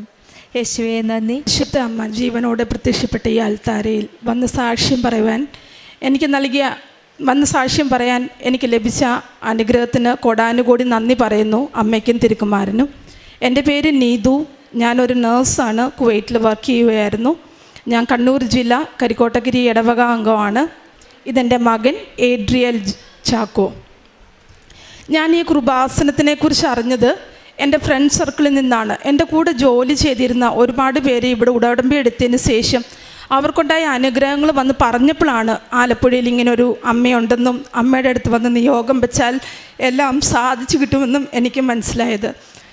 ആ സമയത്ത് ഞാൻ അനുഭവിച്ചിരുന്ന ഏറ്റവും വലിയ പ്രയാസം എന്താണെന്ന് ചോദിച്ചാൽ, എൻ്റെ മോന് 5 വയസ്സ് പ്രായമായിരുന്നു. ആ സമയത്ത് ഞാൻ ആദ്യമായി ഇവിടെ ഉടമ്പടി എടുക്കുന്നത് 2023 നവംബർ 18-ാം തീയതിയാണ്. ആ സമയത്ത് എൻ്റെ മകന് ഏറെക്കുറെ 5 വയസ്സ് പ്രായമുണ്ട്. അവൻ്റെ പ്രായത്തിനനുസരിച്ചുള്ള വർത്തമാനം ഒന്നും അവൻ പറയാറില്ല. എന്തെങ്കിലും ഒരു കാര്യം വേണമെങ്കിൽ അവനിങ്ങനെ ചൂണ്ടിക്കാണിക്കുവാണ് ചെയ്യാറുള്ളത്. ഞങ്ങൾ 2 പേരും ജോലിയായിരുന്നു. കോവിഡിൻ്റെ സമയമായിരുന്നു. ആ സമയത്ത് അവൻ്റെ കെയർ ടേക്കറിനെ ഏൽപ്പിച്ച് വെച്ചിട്ട് ഞങ്ങൾ ജോലിക്ക് പോകുമായിരുന്നു. ആ സമയത്ത് മോൻ അടങ്ങിയിരിക്കാൻ വേണ്ടിയിട്ട് ചേച്ചി TV-യോ മൊബൈലോ മോൻ്റെ കയ്യിൽ കൊടുക്കും. അവനത് കണ്ടുകൊണ്ടിരിക്കും. യാതൊരു കമ്മ്യൂണിക്കേഷനും അവിടെ നടക്കുന്നില്ലായിരുന്നു. അതുകൊണ്ട് മോന് അത്യാവശ്യ കാര്യങ്ങളെല്ലാം അവനിങ്ങനെ കൈവച്ച് ചൂണ്ടിക്കാണിക്കുകയാണ് ചെയ്തുകൊണ്ടിരുന്നത്. ഇത് ആദ്യമൊന്നും ഞങ്ങൾ ശ്രദ്ധിച്ചില്ല. പിന്നെ ഇത് ഞങ്ങളുടെ ശ്രദ്ധയിൽപ്പെട്ടപ്പോൾ ഒരുപാട് പ്രയാസമായി. ഞങ്ങൾ സ്പീച്ച് തെറാപ്പിസ്റ്റ്, ഓക്യുപ്പേഷൻ തെറാപ്പിസ്റ്റ് ഇവർക്കെല്ലാം അപ്പോയിൻമെൻ്റ് എടുത്തു. അവർ മോനെ ചെക്ക് ചെയ്തിട്ട് അവരെല്ലാം പറയുന്നത് മോൻ നോർമലാണ്, വേറെ കുഴപ്പങ്ങളൊന്നും അവനില്ല, നിങ്ങൾ പേടിക്കണ്ട, ടെൻഷൻ അടിക്കണ്ട, അവൻ സംസാരിച്ചോളും. പക്ഷെ ഒരു അമ്മ എന്ന നിലയിൽ എനിക്ക് ഒരുപാട് വിഷമമായി. അങ്ങനെ ഇരിക്കെ ചെയ്താണ് ഞാൻ നാട്ടിൽ വന്നപ്പോൾ ആദ്യമായി ഇവിടെ വന്ന് ഇവന് വേണ്ടിയിട്ട് ഞാൻ ഉടമ്പടി എടുത്തത്. ഉടമ്പടി എടുത്തതിന് ശേഷം ഞാൻ എന്നും മോൻ്റെ നെറ്റിയിൽ തൈലം പൂശി, ഇവിടുന്ന് വെഞ്ചരിച്ച് വിട്ട് തൈലം പൂശി ഞാൻ എന്നും പ്രാർത്ഥിക്കുമായിരുന്നു. അമ്മയുടെ അടുത്ത് കരഞ്ഞ് പ്രാർത്ഥിക്കും, എൻ്റെ മോന് വേറെ എന്തെങ്കിലും പ്രശ്നമുണ്ടോ, ഒരു ഹൈപ്പർ ആക്ടിവിറ്റി അല്ലെങ്കിൽ ഒരു ഡൗൺ സിൻഡ്രം അങ്ങനെ എന്തെങ്കിലും ഉണ്ടോ മാതാവേ, അതുകൊണ്ടാണ് അവൻ സംസാരിക്കാത്തത് എന്നുള്ളൊരു സങ്കടം ഒത്തിരി എനിക്കുണ്ടായിരുന്നു. പക്ഷേ ഇന്നല്ലെങ്കിൽ നാളെ അമ്മ അതിനൊരു ഉത്തരം നൽകും എന്നുള്ളൊരു ഉറച്ച വിശ്വാസത്തോടെ ഞാൻ പ്രാർത്ഥന കണ്ടിന്യൂ ചെയ്തു. അവനെ സ്കൂളിലും ചേർത്തു. ആ ഒരു പ്രാർത്ഥനയുടെ ഫലമെന്ന് പറയത്തക്ക രീതിയിൽ നല്ലൊരു മാറ്റം ഞാൻ അവനെ കണ്ടു. അവൻ നോർമലായിട്ട് മലയാളം തന്നെ, ഇംഗ്ലീഷ് ലാംഗ്വേജ് അല്ലാണ്ട് മലയാളത്തിൽ തന്നെ എല്ലാ വാക്കുകളും, അവന് വേണ്ടുന്ന സാധനങ്ങൾ, അവന് വേണ്ടുന്ന കാര്യങ്ങൾ, അവൻ്റെ ഡൗട്ട്സ് എല്ലാം തന്നെ അവൻ മലയാളത്തിൽ തന്നെ കമ്മ്യൂണിക്കേറ്റ് ചെയ്യാൻ തുടങ്ങി. എല്ലാവർക്കും അതൊരു ഭയങ്കര അത്ഭുതമായിരുന്നു. അവൻ്റെ പ്ലേ സ്കൂളിലെ ടീച്ചേഴ്സൊക്കെ പറഞ്ഞു, ഒത്തിരി മാറ്റം ഇവനുണ്ട്, നിങ്ങൾ എന്താ ചെയ്തത്, ഒരുപാട് മാറ്റം ഈ കുഞ്ഞിൽ കാണുന്നുണ്ട്, അവനിപ്പം ക്ലാസ്സിൽ നല്ല ആക്റ്റീവായിട്ടുള്ളൊരു ബോയ് ആയിട്ടാണ് അവൻ നിൽക്കുന്നത് എന്ന് പറഞ്ഞ് ഒത്തിരി സന്തോഷം എനിക്ക് തോന്നി. ഇതാണ് എൻ്റെ ആദ്യത്തെ സാക്ഷ്യം. അമ്മ മാതാവ് നൽകിയ അനുഗ്രഹം ഒരുപാടാണ് എനിക്ക്. രണ്ടാമതായിട്ട് എനിക്ക് സാക്ഷ്യം പറയാനുള്ളത്, ഞാൻ കുവൈറ്റിൽ ജോലി ചെയ്തുകൊണ്ടിരിക്കുമ്പോഴാണ് ഒരു യൂറോപ്യൻ കൺട്രിയിലേക്ക് മൈഗ്രേറ്റ് ചെയ്യണമെന്നുള്ളൊരു ആഗ്രഹം എനിക്കുണ്ടായത്. അതിന് വേണ്ടിയിട്ട് ഞാൻ ന്യൂസിലാൻഡ് പാത്വേ ആണ് ചൂസ് ചെയ്തത്. എൻ്റെ ഒരു ഡ്രീം കൺട്രി എന്ന് പറയുന്നത് ഓസ്ട്രേലിയ ആയിരുന്നു. ഓസ്ട്രേലിയയിൽ ഫാമിലിയായിട്ട് സെറ്റിൽ ചെയ്യണമെന്നൊരു ആഗ്രഹമായിരുന്നു എനിക്കുണ്ടായത്. അതിനുവേണ്ടി ന്യൂസിലാൻഡ് പാത്വേ ഞാൻ സെലക്ട് ചെയ്തു. OET എക്സാം എഴുതി, പാസ്സായി. അതിൻ്റെ ബാക്കി ഫോർമാറ്റുകൾ നടന്നുകൊണ്ടിരിക്കുന്നു. ഫൈനലി ഡിസിഷൻ ലെറ്റർ എത്തേണ്ട സമയമായപ്പോൾ എനിക്ക് തടസ്സം. എല്ലാ ഫോർമാലിറ്റിയും എൻ്റെ ഫിനിഷായി, എല്ലാം 100%ലാണ് കാണിക്കുന്നത്. പക്ഷേ എനിക്ക് ഡിസിഷൻ ലെറ്റർ വരുന്നില്ല. എൻ്റെ ക്യാപ് കോഴ്സിൻ്റെ അഡ്മിഷൻ ലെറ്ററും എനിക്ക് വരുന്നില്ല. ടെൻഷനായി, പ്രയാസമായി, സങ്കടമായി, മാതാവിനോട് പരാതി പറച്ചിലായി. എന്തേ എനിക്ക് മാത്രം ഇങ്ങനെ? എൻ്റെ കൂട്ടുകാർക്കെല്ലാം, എൻ്റെ ഒപ്പം സബ്മിറ്റ് ചെയ്തവർക്കെല്ലാം വന്നു, എനിക്ക് മാത്രം വരുന്നില്ലല്ലോ മാതാവേ. രണ്ടാം നീക്ക് ഞാനിവിടെ 2024 ജൂലൈ മാസം ഞാനിവിടെ വന്ന് ഉടമ്പടി ഒടുക്കിയപ്പോൾ ഞാൻ മാതാവിനോട് പ്രാർത്ഥിച്ചൊരു കാര്യം, എത്രയും പെട്ടെന്ന് എൻ്റെ ക്യാപ് കോഴ്സിൻ്റെ അഡ്മിഷൻ ഫോം എനിക്ക് വരണം. എനിക്ക് പോയി ഓസ്കി കംപ്ലീറ്റ് ആക്കി എനിക്ക് APC എടുക്കണം. അത് മുഖേന ഓസ്ട്രേലിയ പാത്വേ എനിക്ക് ട്രൈ ചെയ്യണം.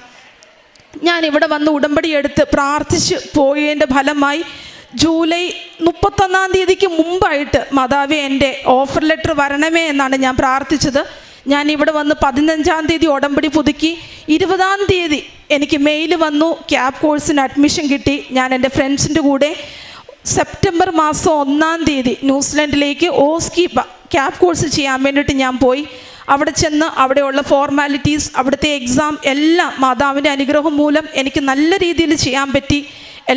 എല്ലാ കാര്യങ്ങളും എനിക്ക് വളരെ സ്മൂത്തായിട്ട് എനിക്ക് മാതാവ് നടത്തി തന്നു. അടുത്തതായിട്ട് എനിക്ക് പറയാനുള്ള ഒരു സാക്ഷ്യം, ഞാൻ ഈ ന്യൂസിലൻഡിന് പോകാൻ നേരത്ത് എൻ്റെ മോനെ ആദ്യമായിട്ടാണ് ഞാൻ ഒരുപാട് നാൾ വിട്ടു നിൽക്കുന്നത്. ഒരു 3-4 മാസത്തോളം ഞാൻ അവനെ വിട്ടു നിൽക്കേണ്ടി വന്നു. അതവന് വലിയൊരു ട്രോമ ആയിരുന്നു. അവനെ ഞാൻ വിട്ടിട്ട് പോയതിൻ്റെ ഒത്തിരി ബിഹേവിയർ ചേഞ്ചസ് അവനിൽ കണ്ടു തുടങ്ങി. ടീച്ചേഴ്സ് എനിക്ക് സ്കൂളിൽ നിന്ന് മെസ്സേജ് അയക്കാൻ തുടങ്ങി, മോൻ്റെ ബിഹേവിയറിൽ ഒത്തിരി ചേഞ്ചസ് ഉണ്ട്, ഒത്തിരി അഗ്രസീവ് ആകുന്നു അവന്, മറ്റുള്ളവരെ ഉപദ്രവിക്കുന്നു.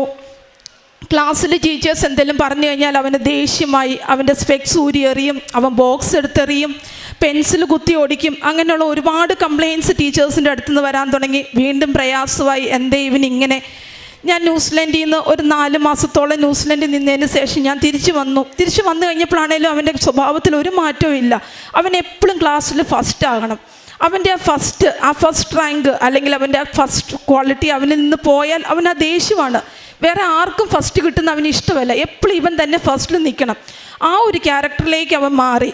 ഈ പറഞ്ഞതുപോലെ തന്നെ മാതാവിൻ്റെ അടുത്ത് ഒരു പേപ്പർ എടുത്ത് ഞാൻ നിയോഗം എഴുതി വെച്ച് മാതാവിൻ്റെ അടുത്ത് പ്രാർത്ഥിക്കാനിരിക്കുമ്പോൾ ആ പേപ്പർ ഞാൻ കൈ പിടിച്ച് കരഞ്ഞ് പ്രാർത്ഥിച്ചു, മാതാവേ എൻ്റെ കുഞ്ഞിനെ ഞാൻ സമർപ്പിക്കുവാണ്, അവൻ്റെ സ്വഭാവത്തിന് മാറ്റം വരുത്തും. ടീച്ചേഴ്സിൻ്റെ കംപ്ലയിൻറ്റ് കേട്ട് ഞാൻ മടുത്തു. എന്നും കൂട്ടാൻ പോകുമ്പം പേടിയാണ്, ഇന്ന് എന്ത് കംപ്ലയിൻറ്റാണ് ടീച്ചർ പറയുന്നതെന്ന് ഓർത്തിട്ട്. അങ്ങനെ പ്രാർത്ഥിച്ചതിൻ്റെ ഫലമായിട്ട് ഇപ്പം അവൻ്റെ ക്ലാസ് ടീച്ചർ പറയുന്നത് ക്ലാസ്സിലെ ഏറ്റവും ബെസ്റ്റ് സ്റ്റുഡൻ്റാണ് എൻ്റെ മോൻ. അവന് മറ്റുള്ളവരോടുള്ള ദേഷ്യം മാറി. ഇവന് ഗേൾസിനെ ഇഷ്ടമല്ലായിരുന്നു. ഇവൻ്റെ ഫ്രണ്ട്സ് എല്ലാം ബോയ്സ് ആയിരുന്നു. ഗേൾസ് എന്തെങ്കിലും ചോദിച്ചാൽ അവൻ ഷെയർ ചെയ്യത്തില്ല, ഗേൾസിനൊന്നും കൊടുക്കത്തില്ല. അങ്ങനെ ഒരു കംപ്ലയിൻ്റ് ആയിരുന്നു കൂടുതലും വരുന്നത്. പക്ഷേ ഇപ്പം അവൻ ഒത്തിരി ഫ്രണ്ട്സ് ഉണ്ട്. ഇവൻ ക്ലാസ്സിലെ ഏറ്റവും ബെസ്റ്റ് സ്റ്റുഡൻ്റ് ആണെന്നാണ് ഇപ്പോൾ എല്ലാ ടീച്ചേഴ്സും പറയുന്നത്. അതും എനിക്ക് എൻ്റെ മാതാവ് നൽകിയ ഒരു അനുഗ്രഹമാണിത്. ഒത്തിരി ഞാൻ മാതാവിനും തിരുക്കുമാരനും നന്ദി പറയുന്നു. അടുത്തതായിട്ട് എനിക്ക് പറയാനുള്ള സാക്ഷ്യം, ന്യൂസിലൻഡ് പാത്വേ വഴി ഞാൻ ഓസ്ട്രേലിയ വിസയ്ക്ക് ഞാൻ അപ്ലൈ ചെയ്തു. എൻ്റെ ഫ്രണ്ട്സ് ഞങ്ങളെല്ലാവരും കൂടെ ഒന്നിച്ചാണ് വിസയ്ക്ക് അപ്ലൈ ചെയ്തത്. ഈ പറഞ്ഞ പോലെ ഞാൻ വിസ ഇട്ട സമയം റിസഷൻ്റെ ടൈമാണ്. ഒത്തിരി തടസ്സങ്ങളും കാര്യങ്ങളും, ഒത്തിരി ലേറ്റാണ്, പ്രോസസ്സിങ് ഒത്തിരി ലേറ്റാണ് തടസ്സത്തിലുപരി. ഞാൻ മാർച്ച് മാസം 2025 മാർച്ച് 12-ാം തീയതിയാണ് ഫുൾ പേയ്മെൻറ്റ് ചെയ്ത് ഓസ്ട്രേലിയയുടെ വിസയ്ക്ക് ഞാൻ ആപ്ലിക്കേഷൻ ഇട്ടത്. അതിനുശേഷം ചോദിക്കുമ്പോഴെല്ലാം യാതൊരു അപ്ഡേറ്റ്സും ഇല്ല എന്നാണ് ഏജൻസി പറയുന്നത്. കേസ് ഓഫീസർ ആയിട്ടില്ല, കേസ് ഓഫീസറായി കഴിയുമ്പോൾ ഞങ്ങൾ പറയാമെന്ന് മാത്രം ഒരു മറുപടിയാണ് അവർ തന്നുകൊണ്ടിരുന്നത്. അന്നേരം ഒരുപാട് ടെൻഷനായി, സങ്കടത്തിലുപരി ദേഷ്യമായിപ്പോയി. ഉണ്ടായിരുന്ന ഒരു ജോലി കളഞ്ഞിട്ട് നാട്ടിൽ വന്ന് നിൽക്കുന്നു, സാമ്പത്തികമായിട്ട് ബുദ്ധിമുട്ട് അനുഭവിക്കുന്നു. നമ്മുടെ റിലേറ്റീവ്സ്, ഫ്രണ്ട്സ്, നെയ്ബേഴ്സ് എല്ലാം ചോദിക്കുന്നു, പോകാറായില്ലേ, എന്നാ പോകുന്നത്, എന്തിനാ ജോലി കളഞ്ഞിട്ട് വന്നേ, ഇതിൻ്റെ വല്ല ആവശ്യമുണ്ടായിരുന്നോ. ഈ ഫ്രസ്ട്രേഷൻസ്, ഈ സ്ട്രെസ്സ് ഭയങ്കരമായിട്ട് എനിക്ക് താങ്ങാൻ പറ്റുന്നതിലപ്പുറമായിപ്പോയി. എൻ്റെ മമ്മിയുടെ അടുത്ത് ഞാൻ ഒരുപാട് ദേഷ്യപ്പെടുമായിരുന്നു ഈ കാര്യം. ഒരു പക്ഷേ എൻ്റെ മമ്മി എന്നെ മനസ്സിലാക്കിയിട്ടുണ്ടാവുമെന്ന് ഞാൻ കരുതുന്നു. ഞാൻ ഒത്തിരി മമ്മിയുടെ അടുത്ത് ദേഷ്യപ്പെടുമായിരുന്നു. എൻ്റെ സ്ട്രെസ്സ് മുഴുവൻ ഞാൻ മമ്മിയുടെ അടുത്തായിരുന്നു തീർക്കുന്നത്. എനിക്ക് പ്രാർത്ഥിക്കാനൊന്നും തോന്നിയില്ല അന്നേരം. അപ്പോൾ എപ്പോഴും മാതാവിനോട് ഞാനിങ്ങനെ സങ്കടമല്ല, കുറ്റം പറയും. എനിക്ക് മാത്രം എന്താ ഒന്നും തരാത്തേ, ആദ്യം കോഴ്സിനാണേലും എനിക്ക് ഡിലേ ആക്കി, ഇതും എനിക്ക് ഡിലേ ആവുക, എന്നെനിക്കൊന്ന് പോകാൻ പറ്റും. മാതാവേ എൻ്റെ തീരുമാനം തെറ്റായിപ്പോയോ, ഞാനിനി എന്താ ചെയ്യുന്നത്, നാട്ടിൽ സ്റ്റക്കായി പോവോ. അങ്ങനെ എപ്പോഴും ഒരു കംപ്ലയിൻറ്റ് ബോക്സ് ആയിരുന്നു മാതാവിൻ്റെ അടുത്ത്. ഇത്രയും നാൾ നടന്ന അനുഗ്രഹങ്ങൾക്കൊന്നും നന്ദി പറയാതെ എന്നും മാതാവിൻ്റെ അടുത്ത് പരാതിയും കംപ്ലയിൻറ്റുമായിട്ടാണ് ഞാൻ ഇരുന്നുകൊണ്ടിരുന്നത്. അങ്ങനെ ചെയ്ത് ഞാൻ മാതാവിൻ്റെ അടുത്ത് ഒരു നിയോഗം വെച്ചു. അമ്മേ മാതാവേ, ഡിസംബർ 25-ാം തീയതി നിൻ്റെ തിരുക്കുമാരൻ്റെ പിറന്നാൾ ദിവസം എനിക്ക് എൻ്റെ വിസ അപ്രൂവ് ആയെന്നും പറഞ്ഞുകൊണ്ട് ഒരു മെയിൽ വരണം, അത് എനിക്കൊന്ന് നേടിത്തരാവോ മാതാവേ എന്ന് മാതാവിനോട് ഞാൻ അങ്ങോട്ടൊരു നിബന്ധന വെച്ച്, ഒരു കണ്ടീഷൻ വെച്ച് ഞാൻ പ്രാർത്ഥിച്ചു തുടങ്ങി. എന്ന് മെയിൽ ചെക്ക് ചെയ്യും, നിരാശയാണ് ഫലം, ഒരു റിസൾട്ടും ഇല്ല. അങ്ങനെ ചെയ്ത് ഒക്ടോബർ മാസം, മാതാവിൻ്റെ കൊന്തമാസം, ജപമാല മാസം ഒക്ടോബർ 3-ാം തീയതി എനിക്ക് മെയിൽ വരുവാണ്, ഫാമിലിയോടുകൂടെ നിൻ്റെ PR വിസ ഗ്രാൻഡ് ചെയ്തിരിക്കുന്നു എന്നുള്ളൊരു ഗ്രാൻഡ് ലെറ്ററാണ് എനിക്ക് വന്നിരിക്കുന്നത്. എൻ്റെ ഹസ്ബൻഡിനും എൻ്റെ മോനും എനിക്കും 5 വർഷത്തെ ഓസ്ട്രേലിയൻ വിസ, വിക്ടോറിയ സ്റ്റേറ്റിൻ്റെ നോമിനേഷൻ കിട്ടി. എൻ്റെ മാതാവിനെ അനുഗ്രഹിച്ചു. വിസ കിട്ടിയതിന് ശേഷം ഉള്ള അടുത്ത പ്രാർത്ഥന ഒരു ജോലിയോടുകൂടെ പോകണമെന്നായിരുന്നു. കാരണം അത്രയും വലിയൊരു കൺട്രിയിൽ നമുക്ക് ജോലി ഇല്ലാണ്ട് പോയാൽ, ഫാമിലിയായിട്ട് പോയാൽ നമ്മൾ ഒത്തിരി സ്ട്രഗിൾ ചെയ്യും. സ്പെഷ്യലി നമ്മൾ ഫിനാൻഷ്യൽ ബാക്ക്ഗ്രൗണ്ട് അത്ര സ്ട്രോങ് ആയിരുന്നാൽ മാത്രമേ നമുക്ക് ജോലി ഇല്ലാണ്ട് പോകാൻ പറ്റത്തുള്ളൂ.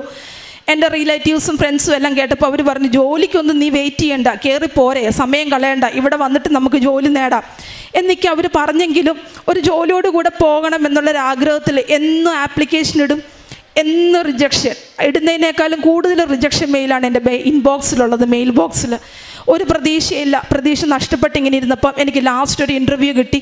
ആ ഇൻ്റർവ്യൂ ഞാൻ അറ്റൻഡ് ചെയ്തു. ഒരൊറ്റ ക്വസ്റ്റ്യനാണ് എൻ്റെ അടുത്ത് ആ ഇൻ്റർവ്യൂവിൽ ചോദിച്ചത്. ആ ഇൻ്റർവ്യൂവിൽ ഞാൻ പാസ്സായി. എൻ്റെ മാതാവ് എന്നെ അനുഗ്രഹിച്ചു.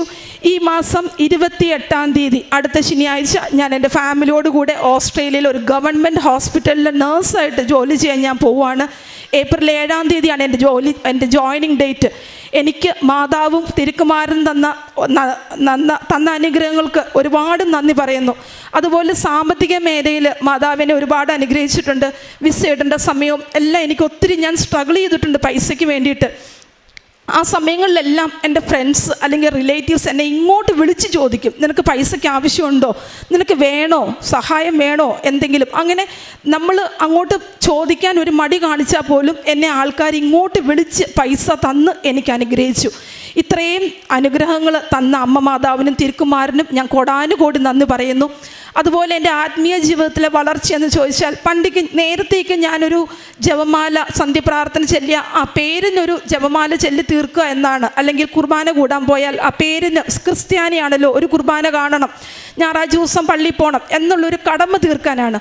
പക്ഷേ ഇന്ന് ഞാനൊരു കുർബാനയിൽ പങ്കെടുത്താൽ ആദ്യം മുതൽ അവസാനം വരെ ഭക്തിയോടുകൂടി നിന്ന് ആ കുർബാന എനിക്ക് പങ്കെടുക്കാനും വേണ്ട രീതിയിൽ കുമ്പസാരിച്ച് കുർബാനയെ കൈക്കൊള്ളാനും ഒരുപാട് പ്രാർത്ഥിക്കാനുള്ള കൃപാവരം കിട്ടി. അതായത് എനിക്കൊരു കാര്യം മനസ്സിലായി, നമ്മൾ എത്ര നിയോഗങ്ങൾ വെച്ചാലും എത്ര കംപ്ലൈൻറ്റ് മാതാവിൻ്റെ അടുത്ത് കൊടുത്താലും നമ്മുടെ സമയം വരുമ്പോൾ അത് ഒരു തടസ്സവും ഇല്ലാണ്ട് മാതാവ് നമ്മുടെ കൈവെള്ളയിൽ വെച്ച് തരും. അത് ഉറപ്പാണ്. എൻ്റെ കാര്യത്തിൽ നിന്ന് ഞാൻ പഠിച്ചൊരു കാര്യം അതാണ്. നമ്മൾ എത്ര കണ്ട് മറ്റുള്ളവരെ നോക്കിക്കണ്ട് പ്രാർത്ഥിച്ചെന്ന് പറഞ്ഞാലും നമുക്കത് മാതാവ് വെച്ചിട്ടുണ്ടോ, അല്ലെങ്കിൽ മാതാവ് അത് തരാൻ ആഗ്രഹിച്ചിട്ടുണ്ടെങ്കിൽ നമ്മുടെ ആ സമയത്ത് മാതാവ് അത് കൃത്യം നമുക്ക് കൊണ്ടുവന്ന് തരും. അതുപോലെ തന്നെ കാരുണ്യപ്രവൃത്തിയായിട്ട് ഞാൻ മറ്റുള്ളവർക്ക് എന്നാലാകുന്ന സഹായങ്ങൾ ഞാൻ സാമ്പത്തികമായിട്ടാണേലും വസ്ത്രങ്ങൾ കൊടുത്താണേലും ആഹാരം കഴിക്കാൻ പൈസ ഇല്ലാത്തവർക്ക് അങ്ങനെ കൊടുത്തു ഞാൻ അനുഗ്രഹിക്കും. എൻ്റെ ഫ്രണ്ട്സിനും റിലേറ്റീവ്സിനൊക്കെ ജപമാല ഓർഡർ കൊടുത്ത് അത് വാങ്ങിച്ച് ഞാൻ ഫ്രണ്ട്സിനും റിലേറ്റീവ്സിനൊക്കെ കൊടുത്തിട്ടുണ്ട്. അതുപോലെ പ്രേക്ഷിത പ്രവർത്തനം പറയാനാണെങ്കിൽ ഞാൻ പത്രം കൊടുക്കുമ്പോൾ എനിക്ക് ലഭിച്ചിരിക്കുന്ന അനുഗ്രഹങ്ങൾ പറഞ്ഞ് അത് സാക്ഷ്യപ്പെടുത്തി മാതാവിൻ്റെ അനുഗ്രഹങ്ങൾ സാക്ഷ്യപ്പെടുത്തി മറ്റുള്ളവർക്ക് അത് കൊടുക്കാനുള്ള കൃപാവരം എനിക്ക് തന്നിട്ടുണ്ട്. അതേപോലെ തന്നെ എൻ്റെ അടുത്ത് ഒരു വ്യക്തി പ്രാർത്ഥനാ സഹായം ചോദിച്ചാൽ മറന്നു പോകുമെന്നുള്ളൊരു കാരണം കൊണ്ട് ഞാനത് പേപ്പറിൽ എഴുതി വെക്കും. എനിക്ക് പ്രാർത്ഥിക്കാനിരിക്കുമ്പോൾ ഒരു വലിയ പേപ്പറുണ്ട്, അതിലാണ് മുഴുവൻ നിയോഗങ്ങൾ അക്കങ്ങളിട്ട് ഞാൻ എഴുതി വെച്ച് എൻ്റെ പ്രാർത്ഥനയും എൻ്റെ ഫ്രണ്ട്സിൻ്റെ പ്രാർത്ഥനയും എന്നോട് പ്രാർത്ഥനാ സഹായം ചോദിച്ചിരിക്കുന്നവരുടെ എല്ലാവർക്കും ആ പ്രാർത്ഥന മാതാവിൻ്റെ മുമ്പിൽ വെച്ചുകൊണ്ട് മാതാവ് ഈ നിയോഗങ്ങളെല്ലാം നടത്തി തരണമേ എന്ന് പറഞ്ഞ് പ്രാർത്ഥിക്കാനുള്ള ഒരു കൃപാവരം എനിക്ക് തന്നു. ഇത്രയും അനുഗ്രഹങ്ങൾ തന്ന അമ്മ മാതാവിനും തിരുക്കുമാരനും കോടാനുകോടി നന്ദി പറയുന്നു. സങ്കീർത്തനങ്ങൾ 66, 19, 20 തിരുവചനങ്ങൾ. ദൈവം കേട്ടിരിക്കുന്നു, എൻ്റെ പ്രാർത്ഥനയുടെ സ്വരം അവിടുന്ന് ശ്രദ്ധിച്ചിരിക്കുന്നു. ദൈവം വാഴ്ത്തപ്പെടട്ടെ. അവിടുന്ന് എൻ്റെ പ്രാർത്ഥന തള്ളിക്കളഞ്ഞില്ല, അവിടുത്തെ കാരുണ്യം എന്നിൽ നിന്ന് എടുത്തു കളഞ്ഞില്ല. നിധു ജോസ് എന്ന ഈ സഹോദരി തൻ്റെ ഉടമ്പടി ജീവിതത്തിൽ ലഭിച്ച വലിയ അനുഗ്രഹങ്ങളെ പരിശുദ്ധമയുടെ തിരുനടയിൽ സന്തോഷത്തോടെ സാക്ഷ്യപ്പെടുത്തുകയാണ്. ആദ്യത്തേത് മകൻ സംസാരിച്ചു തുടങ്ങിയ സാക്ഷ്യം, ശാന്തതയോടുകൂടി ക്ലാസ്സിൽ പെരുമാറി തുടങ്ങിയ സാക്ഷ്യം, അവൻ്റെ നിർബന്ധ ബുദ്ധികൾ മാറി എല്ലാവർക്കും പ്രിയങ്കരനായി മകൻ വളർന്ന സാക്ഷ്യം ഒക്കെ മകൾ സൂചിപ്പിച്ചു. പിന്നീട് മകൾക്ക് യൂറോപ്യൻ മൈഗ്രേഷന് വേണ്ടി ഓസ്കി പരീക്ഷ എഴുതുവാൻ പോയപ്പോൾ ലഭിച്ച സംരക്ഷണം, PR ലഭിച്ചത്, അതോടൊപ്പം തന്നെ ജോലിയോടുകൂടി വിദേശത്തേക്ക് പോകുവാൻ അമ്മ മാതാവ് മകൾക്ക് സൗകര്യങ്ങൾ ക്രമീകരിച്ചു കൊടുത്തത് സാക്ഷ്യപ്പെടുത്തി.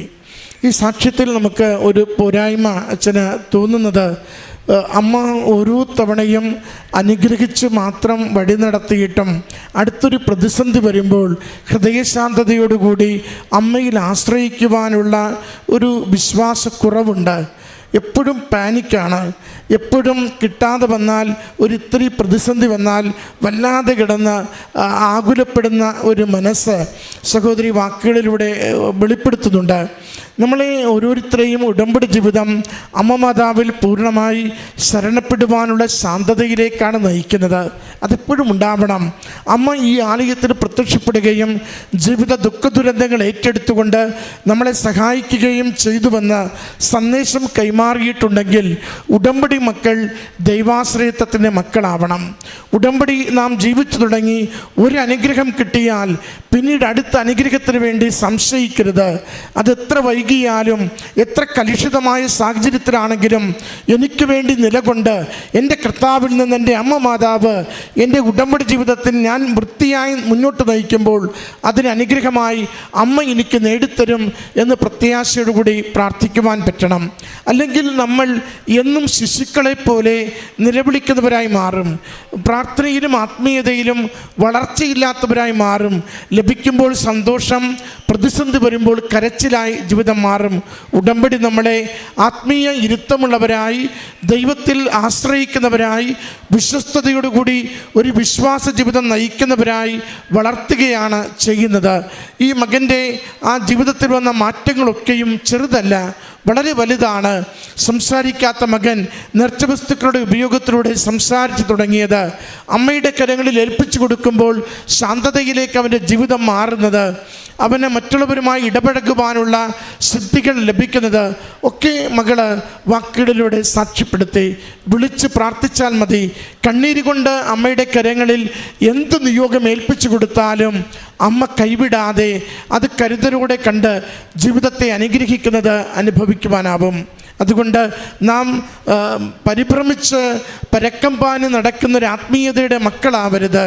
ശാന്തതയോടുകൂടി ദൈവം എനിക്ക് വേണ്ടി വലിയ കാര്യങ്ങൾ ഒരുക്കി നൽകി അനുഗ്രഹിക്കും എന്ന പ്രത്യാശയോടെ ഉടമ്പടി ജീവിക്കുവാൻ, കുറെ കൂടി മെച്ചപ്പെടുത്തി ഉടമ്പടി ജീവിക്കുവാൻ ഓരോ ദിവസവും തീഷ്ണതയുള്ളവരായി നമുക്ക് മുന്നേറാൻ പറ്റണം. അത് നമ്മുടെ ആത്മീയ ജീവിതത്തെ ബലപ്പെടുത്തും, നമ്മുടെ ഭൗതിക ജീവിതത്തിൽ ദൈവാനുഗ്രഹം നിറയ്ക്കുകയും ചെയ്യും. കൂടുതൽ വലിയ അനുഗ്രഹങ്ങൾ കൊണ്ട് ഈ കുടുംബത്തെ അമ്മ മാതാവ് സഹായിക്കട്ടെ എന്ന് പ്രാർത്ഥിച്ചുകൊണ്ട് നമ്മുടെ ജീവിത വിഷയങ്ങൾ അമ്മ ഏറ്റെടുത്ത ഈശോയിൽ നിന്നും ഈശോയ്ക്കും പരിശുദ്ധ മാതാവിനും ഒരുപാട് നന്ദി. എൻ്റെ പേര് ആതിര. എൻ്റെ സ്ഥലം വരുന്നത് കണ്ണൂരിൽ നിന്നാണ്. ഞാനൊരു നോൺ ക്രിസ്ത്യനാണ്. എന്നെ ഇവിടെ കൊണ്ടു നിർത്തി പ്രത്യക്ഷീകരണത്തിൻ്റെ സാക്ഷിയാക്കിയതിന് ഒരുപാട് നന്ദിയുണ്ട് കൃപാസന മാതാവിനോടും ഈശോയോടും. ഞാൻ ആദ്യമായിട്ട് അമ്മയെക്കുറിച്ച് കേൾക്കുന്നത് എൻ്റെ അമ്മ വഴിയാണ്. അത് നേഴ്സിങ്ങിൻ്റെ പഠനം കഴിയാറായ സമയത്താണ്, എക്സാമിൻ്റെ സമയത്താണ്. അമ്മ പറയും, ഇങ്ങനെയൊരു ധ്യാനമുണ്ട്, നീ രാവിലെ കൂട്. എനിക്ക് എക്സാം എന്ന് പറഞ്ഞാൽ ഭയങ്കര പേടിയാണ്. അത് ഭയങ്കര പറയാൻ പറ്റാത്ത പേടിയാണ്.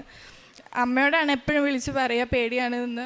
അപ്പം അമ്മ പറയും, നീ അച്ഛൻ്റെ ധ്യാനം കൂടിയിട്ട് യൂട്യൂബിലുണ്ട്, ഞാൻ എല്ലാ ദിവസവും അയച്ചു തരാം, അത് കൂടിയിട്ട് വേണം പോകാൻ എന്നൊക്കെ പറയും. പിന്നെ ഹോസ്റ്റലിൽ കുറച്ച് കുട്ടികളൊക്കെ പോയിട്ടുണ്ടെന്ന് തോന്നുന്നു. അവരുടെ കയ്യിൽ നിന്ന് പത്രമൊക്കെ കിട്ടിയിട്ടുണ്ടായിരുന്നു. നോട്ട്ബുക്കിലും പുസ്തകത്തിലൊക്കെ ഞാൻ പേപ്പർ വെക്കും, പേപ്പർ ഇടയ്ക്ക് വായിക്കും. പഠിക്കുന്നതിൻ്റെ ഇടയ്ക്ക് ഫ്രീ ടൈം പോലെ ടൈം എടുത്തിട്ട് ഇടയ്ക്ക് വായിക്കാറുണ്ട്. രാവിലെ എഴുന്നേറ്റ് കൃപാസനം പത്രം വായിച്ചിട്ട് കുറച്ച് നേരം ഇരുന്ന് പഠിച്ചിട്ടേ പോകാറുണ്ടായിരുന്നുള്ളൂ. എക്സാം ഹാളിൽ എത്തിക്കഴിഞ്ഞിട്ടാണെങ്കിലും വിശ്വാസപ്രമാണം 2-3 തവണ പ്രാർത്ഥിച്ചിട്ടുണ്ട്. അങ്ങനെ അത് കാണാപ്പാഠം പഠിച്ചിട്ടുണ്ട്. എക്സാം ടൈമിന് ആ ഒരു കൂൾ ഓഫ് ടൈം കിട്ടുന്ന സമയത്ത് മുഴുവൻ ഞാൻ വിശ്വാസപ്രമാണം ചൊല്ലി കാണാപ്പാഠം പഠിച്ചു. അങ്ങനെ എല്ലാ എക്സാമിനും ഞാൻ വിശ്വാസപ്രമാണം ചൊല്ലി എഴുതി നല്ല മാർക്കോടുകൂടിയാണ് പാസ്സായത്. നേഴ്സിംഗ് പഠനം കഴിഞ്ഞ് കുറച്ച് നാൾ കഴിഞ്ഞപ്പോൾ റിസൾട്ടൊക്കെ വന്നു, നല്ല മാർക്കൊക്കെ ആയി. നെക്സ്റ്റ് ജോലിക്ക് കയറണമല്ലോ, കൂടുതൽ ടൈം ഗ്യാപ്പ് ഇടാൻ പറ്റത്തില്ല നേഴ്സിംഗ് ആയതുകൊണ്ട് തന്നെ. അതുകൊണ്ട് കുറേ സ്ഥലങ്ങളിൽ ജോലിക്ക് വേണ്ടി അന്വേഷിച്ചു, പക്ഷേ എവിടെയും കിട്ടുന്നുണ്ടായിരുന്നില്ല. നേഴ്സിംഗ് രജിസ്ട്രേഷൻ കഴിഞ്ഞിട്ടില്ലല്ലോ, അതുകൊണ്ട് എവിടെയും കിട്ടുന്നുണ്ടായിരുന്നില്ല. അപ്പോൾ തിരിച്ചു വരുന്ന ഈ ജോലിക്ക് അപ്ലിക്കേഷനൊക്കെ കൊടുത്ത് തിരിച്ചു വരുന്ന വഴിക്കൊക്കെ ഇങ്ങനെ കുറച്ച് ചേച്ചിമാരെയൊക്കെ കാണും. ഒരു ചേച്ചി എന്നോട് വന്ന് പറഞ്ഞ് എവിടെ പോയതാ എന്താണെന്നൊക്കെ ചോദിക്കുമ്പോൾ നമ്മളിങ്ങനെ പറയുമല്ലോ ജോലിക്ക് വേണ്ടിയാന്നൊക്കെ. അപ്പോൾ ആ ചേച്ചി പറയും, നീ കൃപാസനത്തിൽ പോ, അമ്മയ്ക്ക് വലിയ അനുഗ്രഹങ്ങൾ തരും അമ്മ, നീ അവിടെ എന്നൊക്കെ ഇങ്ങനെ പറയും. അങ്ങനെ ഓരോരുത്തർ വന്ന് പറയാറുണ്ട്. എല്ലാ ദിവസവും എവിടെയെങ്കിലുമൊക്കെ ഞാൻ ഏതെങ്കിലും ഹോസ്പിറ്റലിലൊക്കെ വിളിച്ചു ചോദിച്ചിട്ട് പോകും. തിരിച്ചു വരുമ്പം ഒരപ്പച്ചൻ വന്ന് പത്രം തരും. അങ്ങനെ കുറേ ആൾക്കാർ വന്ന് എന്നോട് ഓരോരോ കാര്യങ്ങൾ പറയും.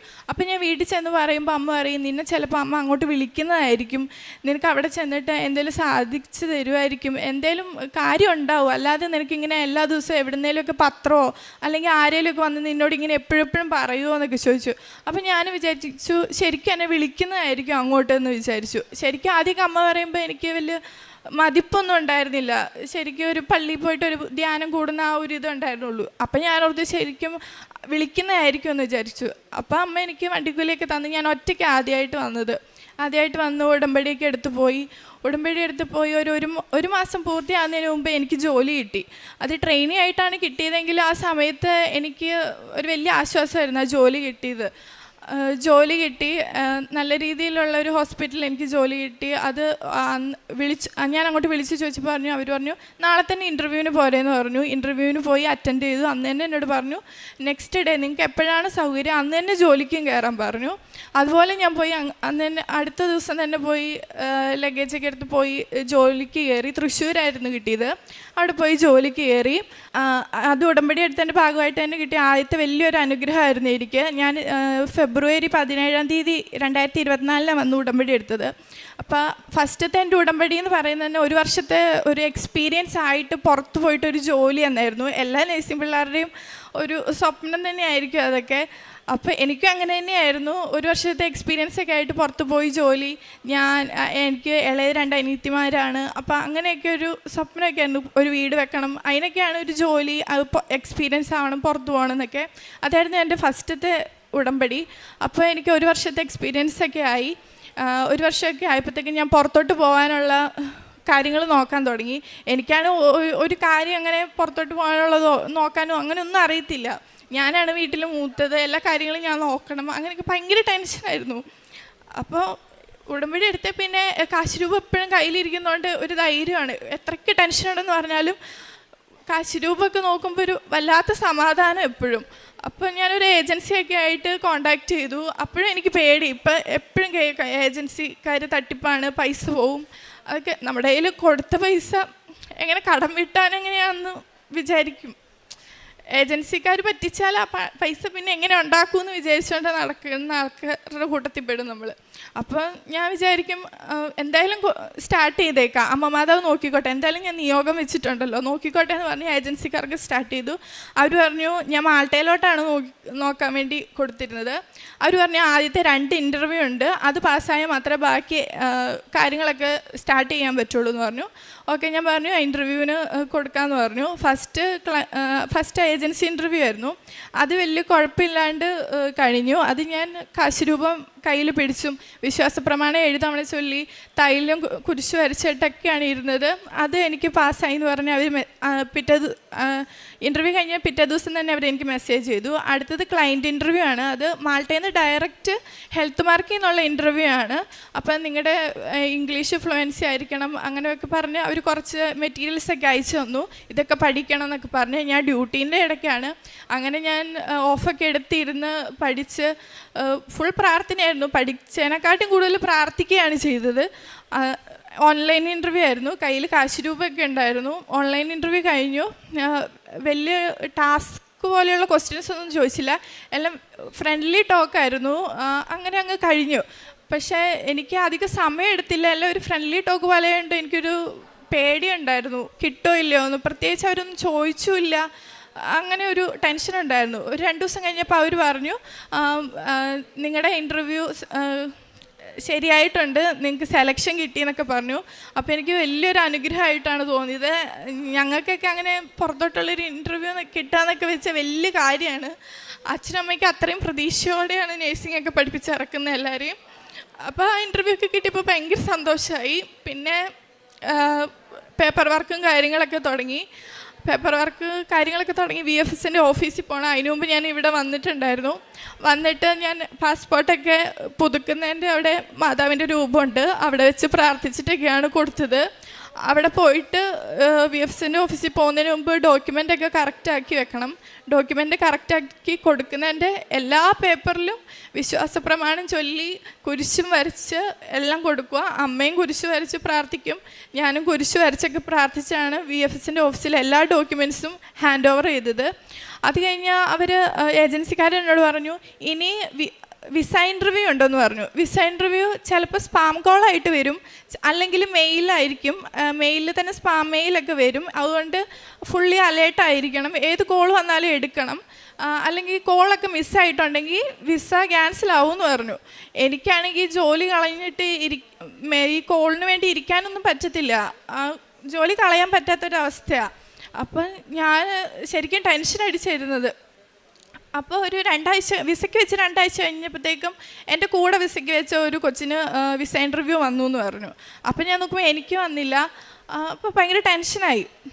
പിന്നെ ഞാൻ നോക്കുമ്പം മാതാവിനോട് പ്രാർത്ഥിച്ചെല്ലാം വെച്ചതല്ലേ, വരുമായിരിക്കും എന്ന് വിചാരിച്ചു. 2-3 മാസം കഴിഞ്ഞു, വിസ ഇൻ്റർവ്യൂ ഒന്നും വന്നില്ല. കോളൊക്കെ ഇടയ്ക്ക് സ്പാം കോളൊക്കെ വന്നു പോകുന്നുണ്ടായിരുന്നു. എന്നാലും എനിക്കൊരു ടെൻഷൻ ഉണ്ടോയെന്ന് ചോദിച്ചാൽ ചെറുതായിട്ടുണ്ടായിരുന്നു. പക്ഷേ എന്നാലും മാതാവിനെ ഓർക്കുമ്പോൾ മാതാവ് ശരിയാക്കി തരും എന്നൊരു വിശ്വാസം ഉണ്ടായിരുന്നു. അത് കഴിഞ്ഞിട്ട് ഇടയ്ക്ക് ഞാൻ ഈ ഫെബ്രുവരി ലാസ്റ്റ് ലീവിന് വീട്ടിൽ വന്നപ്പോൾ അമ്മ ഇങ്ങനെ പറഞ്ഞു, രാവിലെ ഞാൻ എണീറ്റ് ഡ്യൂട്ടിക്ക് പോകാൻ വേണ്ടി തുടങ്ങാം. അപ്പോൾ അമ്മ എന്നോട് പറഞ്ഞു, നീ രാവിലെ അച്ഛൻ്റെ ധ്യാനം കേട്ടായിരുന്നു എന്ന് ചോദിച്ചു. ഞാൻ പറഞ്ഞു ഇല്ല എന്ന് പറഞ്ഞു. നീ കേട്ട് നോക്കുമെന്ന് പറഞ്ഞു. അച്ഛൻ്റെ ധ്യാനം കേട്ടപ്പോൾ അച്ഛൻ അതിൽ മാർച്ച് 7 സ്പെസിഫൈ ചെയ്ത് പറഞ്ഞായിരുന്നു, ഒരു വിസയുടെ കാര്യങ്ങൾക്കൊക്കെ ബുദ്ധിമുട്ടുള്ളവർക്ക് ആ ഡേറ്റിന് വെച്ച് പ്രാർത്ഥിച്ചിട്ടുണ്ടായിരുന്നു അച്ഛൻ ആ രാവിലത്തെ ഡെയിലി ബ്രെഡ് ബ്ലെസ്സിങ് പ്രാർത്ഥനയിൽ. അപ്പോൾ അന്നാണ് ഞാനത് കേട്ടിട്ട് ഞാൻ എന്നിട്ട് പോയി. എന്നിട്ട് ഒരു ദിവസം ഡ്യൂട്ടി കഴിഞ്ഞിട്ട് ഇറങ്ങി. ഞാൻ മെയിൽ നോക്കുമ്പോൾ 7-ാം തീയതിയിലത്തെ മെയിൽ ഞാൻ അന്നാണ് കാണുന്നത്, എൻ്റെ പാസ്പോർട്ട് ഡിസ്പാച്ച് ചെയ്തു എന്ന് പറഞ്ഞിട്ട്. പക്ഷെ ഞാൻ നോക്കുമ്പോൾ എനിക്ക് ഇൻ്റർവ്യൂ കോളൊന്നും വന്നിട്ടില്ല, മെയിലിൽ ഇൻ്റർവ്യൂ കോൾ വന്നിട്ടില്ല, ഒരു കോളും വന്നിട്ടില്ല. പക്ഷേ പാസ്പോർട്ട് ഡിസ്പാച്ച് ചെയ്തു എന്നും പറഞ്ഞ് കാണിച്ചു. ഞാൻ ഏജൻസി വിളിച്ച് ചോദിച്ചു, മാഡം ഇങ്ങനെയാ പാസ്പോർട്ട് ഡിസ്പാച്ച് ചെയ്തു എന്ന് പറഞ്ഞ് മെസ്സേജ് വന്നു, പക്ഷേ ഇൻ്റർവ്യൂ കോളൊന്നും വന്നില്ലല്ലോ എന്ന് പറഞ്ഞു. അപ്പോൾ അവർ പറഞ്ഞു പാസ്പോർട്ട് വന്നു കഴിയുമ്പോൾ നമുക്ക് നോക്കിയിട്ട് പറയാമെന്ന് പറഞ്ഞു.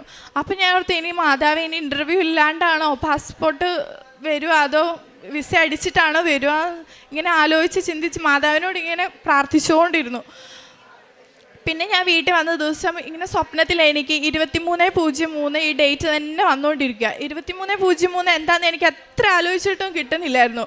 അപ്പോൾ അമ്മ എന്നോട് പറഞ്ഞു, അടുത്ത മാസം നിൻ്റെ ബർത്ത്ഡേ അല്ലേ, 23 വയസ്സാവൂലേന്ന് ചോദിച്ചു. അപ്പോഴാണ് എനിക്ക് മനസ്സിലായത് മാർച്ച് 13 എനിക്ക് 23 വയസ്സാവും, എൻ്റെ പിറന്നാളാണ് അന്ന്. അപ്പം എനിക്ക് പെട്ടെന്ന് കത്തിയത്. എന്നിട്ട് ഡിസ്പാച്ചായി, സാധനം വന്നു. 13-ാം തീയതി അവരെനിക്ക് മെസ്സേജ് അയച്ചു, മാഡത്തിൻ്റെ പാസ്പോർട്ടിൽ വിസ അടിച്ചു കിട്ടിയിട്ടുണ്ടെന്നും പറഞ്ഞിട്ട്. അന്ന് 13-ാം തീയതി എൻ്റെ പിറന്നാളിൻ്റെ അന്ന് തന്നെ എനിക്ക് അത്രയും വലിയൊരു അനുഗ്രഹമാണ് മാതാവ് തന്നത്. ആ ഡേറ്റ് എനിക്ക് കാണിച്ചത് എനിക്ക് ആദ്യം മനസ്സിലായി ഉണ്ടായിരുന്നില്ല. പിന്നെയാണ് എനിക്ക് മനസ്സിലായത് 23 എൻ്റെ പിറന്നാൾ അന്ന് മാർച്ച് 13-നാണെന്നും അന്ന് എനിക്ക് വിസ അടിച്ചു കിട്ടിയപ്പോൾ എനിക്ക് പറഞ്ഞറിയിക്കാൻ പറ്റാത്തൊരു സന്തോഷം. ഒരു ഇൻ്റർവ്യൂ പോലും ഇല്ലാണ്ട് എനിക്ക് വിസ കിട്ടിയത് എന്ത് പറഞ്ഞാലും മതിയാവില്ല, അത്രയ്ക്ക് സന്തോഷവും അത്രയ്ക്ക് മാതാവ് എൻ്റെ കൂടെ ഉള്ള പോലെ തന്നെയാണ് എനിക്ക് ഇത് ഫീൽ ചെയ്യുന്നത്. പിന്നെ എനിക്ക് പറയാനുള്ളത് മാതാവിൻ്റെ സാന്നിധ്യം എനിക്ക് കിട്ടിയ 2-3 സന്ദർഭങ്ങളാണ്. ആദ്യം തന്നെ എന്താണെന്ന് പറഞ്ഞാൽ, ആദ്യം ഞാൻ ഉടമ്പടി എടുത്തിട്ട് പോയ നാളുകളിൽ ആദ്യമൊക്കെ ഡ്യൂട്ടിക്ക് കയറുമ്പോൾ ഭയങ്കര ടെൻഷനായിരിക്കും. അപ്പം മാതാവിൻ്റെ തൈലം ഞാൻ വിശ്വാസപ്രമാണം ചൊല്ലി നെറ്റിയിൽ പുരട്ടിയിട്ടൊക്കെ ഡ്യൂട്ടിക്ക് പോയിക്കൊണ്ടിരുന്നത്. അങ്ങനെ തൈലം ഏതാണ്ട് കഴിയാറായി. ആ പുറത്തെ ആ സ്റ്റിക്കറിൻ്റെ താഴെ എത്തി തൈലം തീരാറായി. അപ്പം ഞാൻ വൈകിട്ടത്തെ സായാഹ്ന പ്രാർത്ഥന കഴിഞ്ഞിട്ട് ഞാനിങ്ങനെ ലാസ്റ്റ് മുട്ടുകുത്തിയിരുന്നിട്ട് പറഞ്ഞു, തൈലം കഴിയാറായല്ലോ മാതാവേ എന്ന് പറഞ്ഞു. അപ്പം ഞാൻ ആലോചിച്ചു, ഇന്ന് എന്തായാലും ഉടമ്പടി പുതുക്കാൻ പോകുമ്പോൾ തൈലം കിട്ടുമല്ലോ, അടുത്ത തൈലം കിട്ടുമല്ലോ എന്ന് വിചാരിച്ചു. ഞാനിട്ട് ഫുഡ് കഴിച്ചുകൊണ്ടിരിക്കുന്നതിൻ്റെ ഇടയ്ക്ക് ഞാൻ ജസ്റ്റ് കുറച്ച് ഫുഡ് കഴിയാറായി. അപ്പം ഞാൻ ജസ്റ്റ് തിരിഞ്ഞു നോക്കുമ്പോൾ എൻ്റെ തൈലത്തിൻ്റെ കുപ്പി നിറഞ്ഞിരിക്കുക. എനിക്ക് എങ്ങനെയാണ് അത് പറയേണ്ടത്, എനിക്ക് വെപ്രാളം, എനിക്കൊന്നും മനസ്സിലാവുന്നില്ല. പറഞ്ഞറിയിക്കാൻ പറ്റാത്തൊരു സന്തോഷം. അത് ഞാൻ ജസ്റ്റ് പറഞ്ഞോളൂ, എൻ്റെ തൈലം കഴിയാറായല്ലോ മാതാവ് എന്ന് പറഞ്ഞോളൂ. അപ്പോഴത്തേക്ക് അത് നിറഞ്ഞിരിക്കുക. ഞാനിട്ടത് അമ്മയ്ക്ക് ഫോട്ടോ എടുത്ത് അയച്ചു കൊടുത്തു. അമ്മ പറഞ്ഞു, മാതാവ് നിൻ്റെ കൂടെ തന്നെയുണ്ട്, അമ്മ വിളിച്ചിട്ടായിരിക്കും നീ കൃപാസനത്തിൽ പോയത്, എല്ലാം മാതാവിൻ്റെ അനുഗ്രഹം എന്ന് പറഞ്ഞു. അപ്പോൾ എനിക്ക് മനസ്സിലായി മാതാവ് എല്ലാത്തിനും കൂടെയുണ്ട്. എല്ലാ സാന്നിധ്യം അത് അത്രയ്ക്കും വലുത്. ആ സമയം നമുക്ക് പറഞ്ഞറിയിക്കാൻ പറ്റത്തില്ല. ആ തൈലം ആ കുപ്പിയിൽ അത് നിറഞ്ഞിരിക്കുന്നത് അത് അത്രയ്ക്ക് ഇതായിപ്പോയി. പിന്നെ എനിക്ക് ഡേറ്റ് ചിലതൊക്കെ എനിക്ക് ഡേറ്റ് ഇങ്ങനെ കാണിക്കാറുണ്ട് മാതാവ്, അതുപോലെ എല്ലാം നടക്കാറുണ്ട്. വിസയ്ക്ക് കൊടുക്കാനും വിസ അടിച്ചു വന്നത് എൻ്റെ പിറന്നാളിൻ്റെ ഡേറ്റും അതെല്ലാം എനിക്ക് കാണിക്കാറുണ്ട്. ഞാൻ 13-ാം തീയതി തന്നെ ടിക്കറ്റ് എടുത്തു. ഞാൻ ഏപ്രിൽ 9-ന് പോവുകയാണ്. ഞാൻ സാക്ഷ്യം പറയാൻ വേണ്ടിയാണ് വന്നത്. ഞാൻ മാൾട്ടയ്ക്കാണ് പോകുന്നത് ഏപ്രിൽ 9-ന്. അവിടെ ഞാൻ ഹെൽത്ത് കെയർ വർക്കറായിട്ട് അവിടെ ഹോസ്പിറ്റലിൽ തന്നെ എനിക്ക് ജോലി കിട്ടി. പിന്നെ ഞാൻ വെച്ചൊരു നിയോഗം എന്ന് പറഞ്ഞാൽ അച്ഛൻ്റെ മദ്യപാനമായിരുന്നു. എൻ്റെ ചെറുപ്പം മുതൽ കാണുന്നതാണ്. നിയോഗത്തിൽ വെച്ചതിനെ തുടർന്ന് അച്ഛൻ മദ്യപിക്കുന്നത് ഇപ്പം നിർത്തിയിരിക്കുകയാണ്. 1 വർഷമായി. അച്ഛനിവിടെ ഉടമ്പടി എടുത്തിട്ടുണ്ട്. മദ്യപിക്കുന്നതൊക്കെ കുറഞ്ഞപ്പോൾ തന്നെ വലിയൊരു ആശ്വാസമാണ് കുടുംബത്തിന് എല്ലാവർക്കും. അത്രയും വലിയ അനുഗ്രഹമാണ് മാതാവ് ഞങ്ങൾക്ക് തന്നിരിക്കുന്നത്. കാരുണ്യ പ്രവർത്തനം ഞാൻ ചെയ്യുന്നതെന്ന് വെച്ചാൽ ഞങ്ങളുടെ വീടിൻ്റെ അടുത്ത് തന്നെ ഒരു കരുണാലയമുണ്ട്. അവിടെ പോയി രോഗികളെ സന്ദർശിക്കുകയും അവർക്ക് വേണ്ട ദൈനംദിന പ്രവർത്തികളിൽ സഹായിക്കുകയും അവരുടെ അത്യാവശ്യം ഉച്ചവരെ നിന്ന് അവരുടെ എല്ലാ കാര്യങ്ങളും ചെയ്തു കൊടുത്തിട്ട് വരാറുണ്ട്. പിന്നെ കൃപാസനം പത്രം ഞാൻ വീടിൻ്റെ അടുത്തൊന്നും കൊടുക്കാറില്ല. ഞാൻ തൃശ്ശൂർ ഹോസ്പിറ്റലിൽ വർക്ക് ചെയ്തിരുന്ന സമയത്ത് അവിടെയുള്ള ചെറിയൊരു ഗ്രാമപ്രദേശം പോലെയാണ് അവിടുത്തെ സ്ഥലങ്ങളൊക്കെ. അവർക്കൊന്നും അറിയില്ല ഇവിടുത്തെ കാര്യങ്ങളും ഇവിടുത്തെ മാതാവിൻ്റെ അത്ഭുതങ്ങളും ഒന്നും അറിയില്ല. അപ്പോൾ അവർക്കെല്ലാം ഞാൻ കൊണ്ടു കൊടുക്കാറുണ്ട്. അവരോട് ഇതൊക്കെ പറഞ്ഞു കൊടുക്കാറുണ്ട്. ഇവിടെ ഇങ്ങനെയൊക്കെയാണ് യൂട്യൂബ് ചാനലും അതൊക്കെ ഓപ്പൺ ചെയ്ത് കൊടുത്ത് അവരോട് ഇത് കാണാനും ഒക്കെ പറഞ്ഞു കൊടുക്കാറുണ്ട്. എവിടെയാണ് സ്ഥലം എന്നും എല്ലാം ഞാൻ പറഞ്ഞു കൊടുത്തിട്ടുണ്ട്. പത്രം ഞാൻ അത്യാവശ്യം ഇതിനെക്കുറിച്ച് വലിയ അറിയാത്തവർക്ക് മാത്രമേ കൊടുക്കാറുള്ളൂ. ഹിന്ദുക്കൾക്കും കൂടുതൽ കൊടുക്കാറുണ്ട്. പിന്നെ ഞാൻ എന്നെ കഴിയുന്ന വിധം എൻ്റെ സാലറിയിൽ നിന്നാണേലും ആരെങ്കിലുമൊക്കെ പൊതിച്ചോറ് കൊടുക്കുന്നുണ്ടെന്നൊക്കെ പറഞ്ഞിട്ടുണ്ടെങ്കിൽ ഞാൻ എൻ്റെ കയ്യിൽ നിന്ന് പൈസ കൊടുക്കാറുണ്ട്. എനിക്ക് പോയി കൊടുക്കാൻ പറ്റിയില്ലെങ്കിലും ഞാൻ അമ്മയുടെ കയ്യിലായാലും പൈസ കൊടുക്കും. പിന്നെ വീടിനടുത്തുള്ള രോഗികൾ, ക്യാൻസർ പേഷ്യൻസൊക്കെ ഉണ്ട്. ഞങ്ങൾക്ക് അറിയാവുന്ന അച്ചാച്ചനൊക്കെയാണ്. അപ്പോൾ ഇടയ്ക്കൊക്കെ ഞാൻ ലീവിന് വീട്ടിൽ വരുമ്പോൾ പോയി കാണും. എന്നെക്കൊണ്ട് കഴിയുന്ന ചായ കുടിക്കുകയാണെങ്കിൽ ചായ കുടിക്കാനുള്ള പൈസയൊക്കെ എൻ്റെ കയ്യിലുള്ള പോലെ ഞാൻ കൊടുക്കാറുണ്ട്. പിന്നെ എൻ്റെ ആത്മീയ ജീവിതത്തിൽ എന്ന് പറഞ്ഞാൽ ഞാൻ ഹിന്ദു ആണ്. എനിക്കങ്ങനെ പ്രാർത്ഥിക്കാനൊന്നും അറിയത്തില്ല. പക്ഷേ ഇവിടുത്തെ പ്രത്യക്ഷീകരണ പ്രാർത്ഥനയും സായന പ്രാർത്ഥനയൊക്കെ ചെല്ലും. പിന്നെ ബൈബിൾ എനിക്ക് ഒരു ചേച്ചി വാങ്ങിച്ചു തന്നായിരുന്നു. ഞാൻ അതൊക്കെ വായിക്കാറുണ്ട്. ബൈബിളൊക്കെ എല്ലാ ദിവസവും വായിക്കും. പിന്നെ ഫോണിൽ ബൈബിളുണ്ട്, അതൊക്കെ വായിക്കും.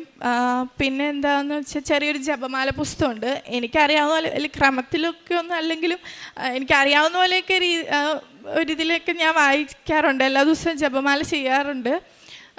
എല്ലാ ദിവസവും പ്രാർത്ഥിക്കും.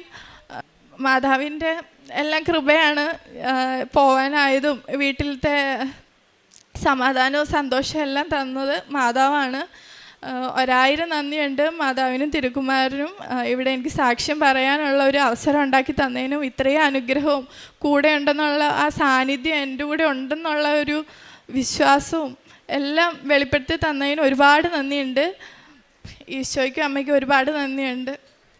അവിടുന്ന് അരുളി ചെയ്തു, ഞാൻ നിന്നോടുകൂടെ ഉണ്ടായിരിക്കും, ഞാനാണ് നിന്നെ അയക്കുന്നത്. പുറപ്പാടിൻ്റെ പുസ്തകം 3-ാം അധ്യായം 12-ാം വചനമാണ്. മോശ തൻ്റെ അയോഗ്യതയെപ്പറ്റി ആശങ്കപ്പെട്ടപ്പോൾ ദൈവം അവന് ശക്തിയോ ബുദ്ധിയോ കഴിവോ ഒന്നുമല്ല കൊടുത്തത്. പകരം ദൈവത്തിൻ്റെ ഒരു സാന്നിധ്യമാണ് വാഗ്ദാനം ചെയ്തത്. ദൈവ സാന്നിധ്യമുണ്ടെങ്കിൽ എല്ലാം സാധ്യമാണ്. പലപ്പോഴും പ്രശ്നങ്ങളിൽ നിന്ന് മോചനം നേടിയാണ് നാം പരിശുദ്ധമ്മ ജീവനോടെ പ്രത്യക്ഷപ്പെട്ട ഈ ആലയത്തിൽ വന്ന് കണ്ണീരോടെ പ്രാർത്ഥിക്കുന്നത്. ഞാൻ നിന്നോട് കൂടെയുണ്ട് എന്ന ഉറപ്പാണ് ഉടമ്പടിയിലൂടെ ദൈവം നമുക്ക് നൽകുന്നത്.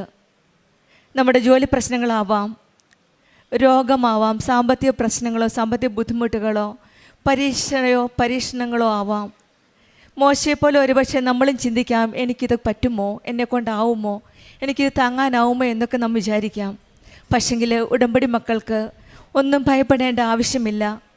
ദൈവം തൻ്റെ സാന്നിധ്യമാണ് നമ്മൾക്ക് വാഗ്ദാനം ചെയ്യുന്നത്.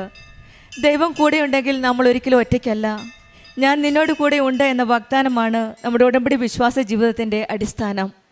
അതുതന്നെയാണ് ആതിര എന്ന മകളുടെ സാക്ഷ്യത്തിൽ നിന്ന് നാം കാണാൻ സാധിക്കുന്നത്. ദൈവ സാന്നിധ്യം കൂടെയുള്ളവർക്ക് അവരുടെ കൂടെ അമ്മയും ഈശോയും കൂടെ ഉണ്ടെന്നുള്ള ഒരു സാന്നിധ്യമാണ് ഈ മകൾക്കും കാണിച്ചു കൊടുത്തത്. അങ്ങനെ തന്നെയാണ് ഈ മകൾക്ക് പിന്നീട് മാൾട്ടയിലേക്കുള്ള ജോലിക്കുള്ള എല്ലാ കാര്യങ്ങളും ശരിയാവുകയും അടുത്ത മാസം ഈ മകൾ മാൾട്ടയിലേക്ക് ജോലിക്ക് വേണ്ടി പോവുകയാണ്. കാരുണ്യ പ്രവൃത്തികൾ വളരെ തീഷ്ണതയോടുകൂടിയാണ് ചെയ്തത്. പത്രം കൊടുക്കുകയും മറ്റുള്ളവർക്ക് വേണ്ടി പ്രാർത്ഥിക്കുകയും ആത്മീയ ജീവിതം പറ്റാവുന്ന രീതിയിൽ പ്രാർത്ഥിക്കുകയും കൊന്ത ചെല്ലുകയും ബൈബിൾ വായിക്കുകയും ഒക്കെയാണ് ഈ മകൾ ചെയ്തത്. നമ്മുടെ ജീവിതത്തിലും ദൈവം കൂടെയുണ്ടെങ്കിൽ നമുക്ക് ഭയപ്പെടേണ്ട ആവശ്യമില്ല. മരിയൻ ഉടമ്പടി ഒരു ആത്മീയ സമർപ്പണമാണ്. ദൈവം നമ്മോട് കൂടെ ഉണ്ട് എന്നൊരു വിശ്വാസത്തിൽ ജീവിക്കാനുള്ള ഒരു തീരുമാനമാണ്. ദൈവസാന്നിധ്യത്തിൻ്റെ ഉറച്ച വിശ്വാസത്തിൽ ഉടമ്പടി ജീവിതം നമുക്കും കൂടുതൽ തീഷ്ണതയോടെ മുന്നോട്ട് നയിക്കാം. ആദരിക്കും കുടുംബത്തിന് ലഭിച്ച എല്ലാ അനുഗ്രഹങ്ങൾക്കും നമുക്ക് കരങ്ങളടിച്ച് ദൈവത്തെ മഹത്വപ്പെടുത്താം. യേശുവേ നന്ദി. ഉണ്ടായിരിക്കട്ടെ. ആദ്യമായിട്ട് ഞങ്ങൾ ഈ പരിശുദ്ധമായ അൾത്താരയിൽ വന്നു നിന്ന് സാക്ഷ്യം പറയാൻ അനുഗ്രഹിച്ച പരിശുദ്ധ അമ്മയ്ക്കും തിരുക്കുമാരനും 1000 നന്ദി. ആദ്യം എനിക്ക് പറയാനുള്ളത്, ഞാൻ ജർമ്മൻ B2 എക്സാം പാസ്സായ സാക്ഷ്യമാണ്. ഞാൻ ജർമ്മൻ പഠിക്കാൻ തീരുമാനിച്ച സമയം തൊട്ട് ഇപ്പോൾ ജർമ്മൻ എക്സാം പാസ്സായത് വരെ അമ്മയുടെ പ്രസൻസ് എപ്പോഴും എൻ്റെ കൂടെ തന്നെ ഉണ്ടായിരുന്നു. ഇടുക്കിയിൽ താമസിക്കുന്ന ഞാൻ പഠിച്ചത് കോഴിക്കോടാണ്. അവിടുന്ന് ഞാൻ കോഴിക്കോട് പോയി പഠിക്കാനുണ്ടായത് വരെ അമ്മയുടെ തീരുമാനമായിരുന്നു എന്ന് ഞാൻ വിശ്വസിക്കുന്നു. ആ പഠിച്ച ഇൻസ്റ്റിറ്റ്യൂട്ടിൻ്റെ എംബ്ലം ഒരു നീലയും പച്ചയും കളറുള്ള എംബ്ലമായിരുന്നു. അതുകൊണ്ട് തന്നെ അത് മാതാവിൻ്റെ പ്രസൻസ് അവിടെ എപ്പോഴും ഉണ്ടെന്ന് ഞാൻ വിശ്വസിക്കുന്നു.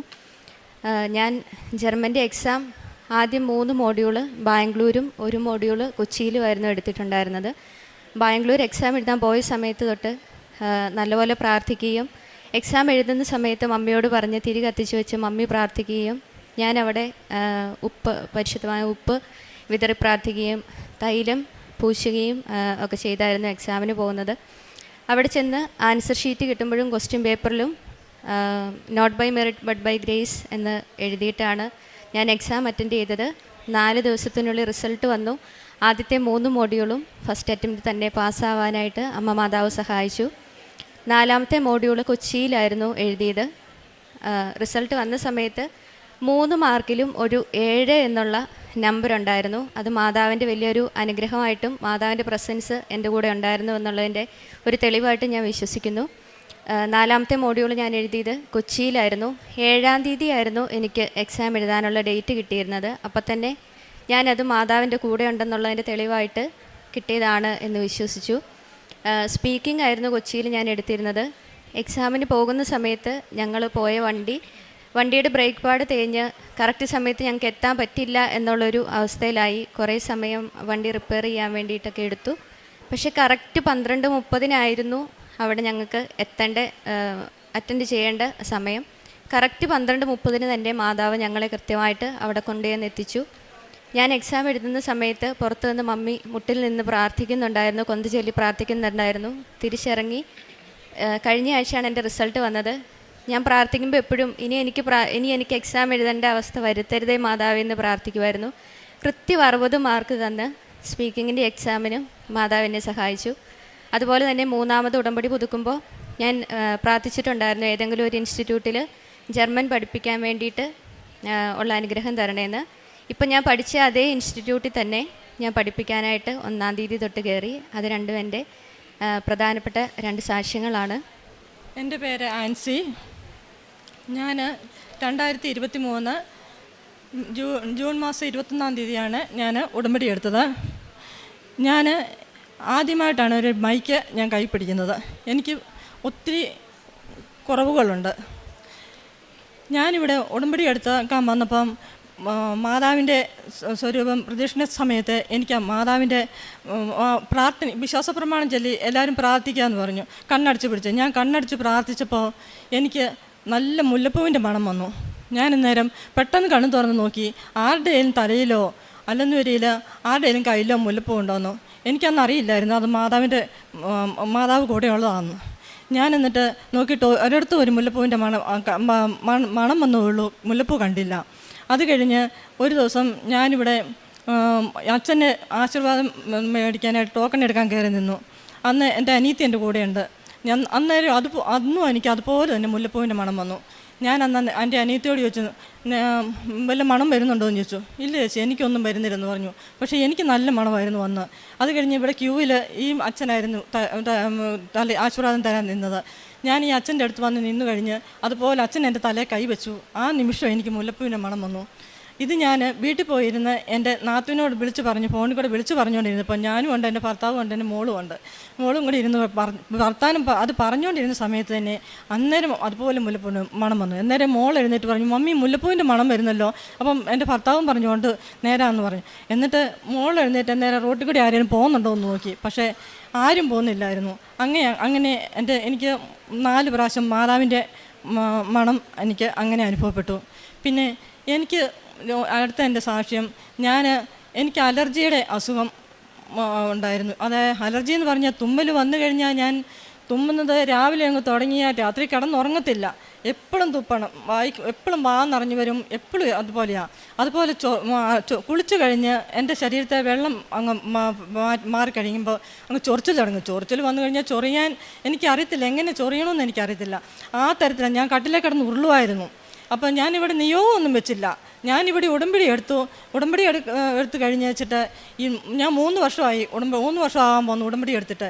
എനിക്ക് ഇപ്പം ആ അലർജി ഇല്ല. അലർജി എന്ന് പറഞ്ഞാൽ ഞാൻ അങ്ങനെയുള്ളൊരു തുമ്മലും ഇല്ല, ചൊറിച്ചിലും എൻ്റെ അമ്മ മാതാവും ഈശോയും എനിക്ക് മാറ്റി തന്നിരിക്കുന്നു. അടുത്തായിട്ട് ഞങ്ങൾ ഏലകൃഷിക്കാരാണ്. ഞങ്ങളുടെ പറമ്പിൽ തത്ത വരിക എന്ന് പറഞ്ഞാൽ 1-2 തത്തയല്ല, 10, 25, 30 തത്തയാണ് വരുന്നത്. തത്ത വന്നു കഴിഞ്ഞാൽ ഞങ്ങളുടെ ഏലത്തിൻ്റെ ശരം കണ്ടിച്ച് കളയും. എന്നിട്ട് കൊത്തിപ്പറിച്ച് ചതറിച്ചിട്ടേക്കും. അതും ഒരു കൂട്ടം ഇങ്ങ് വരുവാണ്. അപ്പോൾ ഞങ്ങൾ പടക്കം പൊട്ടിച്ച് നോക്കി, പല വിധത്തിലും ഓടിച്ച് നോക്കി. ഞങ്ങൾ ആൾക്കാരുള്ളപ്പോൾ അത് പറന്ന് മരത്തിൽ മണ്ടേ വന്നിരിക്കും. അത് കഴിയുമ്പം പിന്നെയും വന്ന് ഇത് കുത്തിപ്പറിക്കുകയാണ്. അപ്പോൾ എന്ത് ചെയ്യണമെന്ന് അറിയത്തില്ല. അന്നേരം ഇപ്പം ഞങ്ങൾ ഓർക്കുന്നത്, ഞാനും ഈ മോളും കൂടി ഞങ്ങളുടെ പറമ്പിൻ്റെ അതിര് വഴി നമ്മുടെ ഉപ്പെടുത്തോണ്ട് പോയി 4 മൂലയിലും വിതറി പിറ്റേ ദിവസം തൊട്ട് ആ തത്ത അങ്ങ് പോയി. അത് 2023 2024 തത്തയുടെ ശല്യം ഉണ്ടായില്ല. 2025 പിന്നെയും അതുപോലെ തന്നെ ഞങ്ങൾ കായെടുത്തോണ്ട് കഴിയുമ്പോൾ തത്ത വന്ന് കുത്തിപ്പറിച്ചിട്ടേക്കെന്ന് കണ്ടു. അന്ന് ഞങ്ങൾ ഇതുപോലെ തന്നെ ഉടമ്പടി ഉപ്പ് 4 മൂലയിലും വിതറി. പിറ്റേ ദിവസം തൊട്ട് തത്തയുടെ ശല്യം നിന്നു. ഞങ്ങളുടെ അയലോക്കംകാരുടെ പറമ്പിലും ഉണ്ടായിരുന്നു. അവർക്ക് വേണ്ടിയിട്ട് ഞാൻ പ്രാർത്ഥിച്ച ചെയ്തു. അവിടുന്ന് അത് മാറിക്കിട്ടി. പിന്നെ പന്നി, മുള്ള ഏലത്തിൻ്റെ ചിമ്പ് വന്ന് കടിച്ചു പറിച്ച് ഇടുമായിരുന്നു. അതും ഞങ്ങളിങ്ങനെ ഉപ്പ് വിതറി. പിന്നെ പന്നിയുടെ ശല്യത്തിൽ നിന്നും മുള്ളം പന്നിയുടെ ശല്യത്തിൽ നിന്നും ഞങ്ങളുടെ പറമ്പ് രക്ഷപ്പെട്ടു.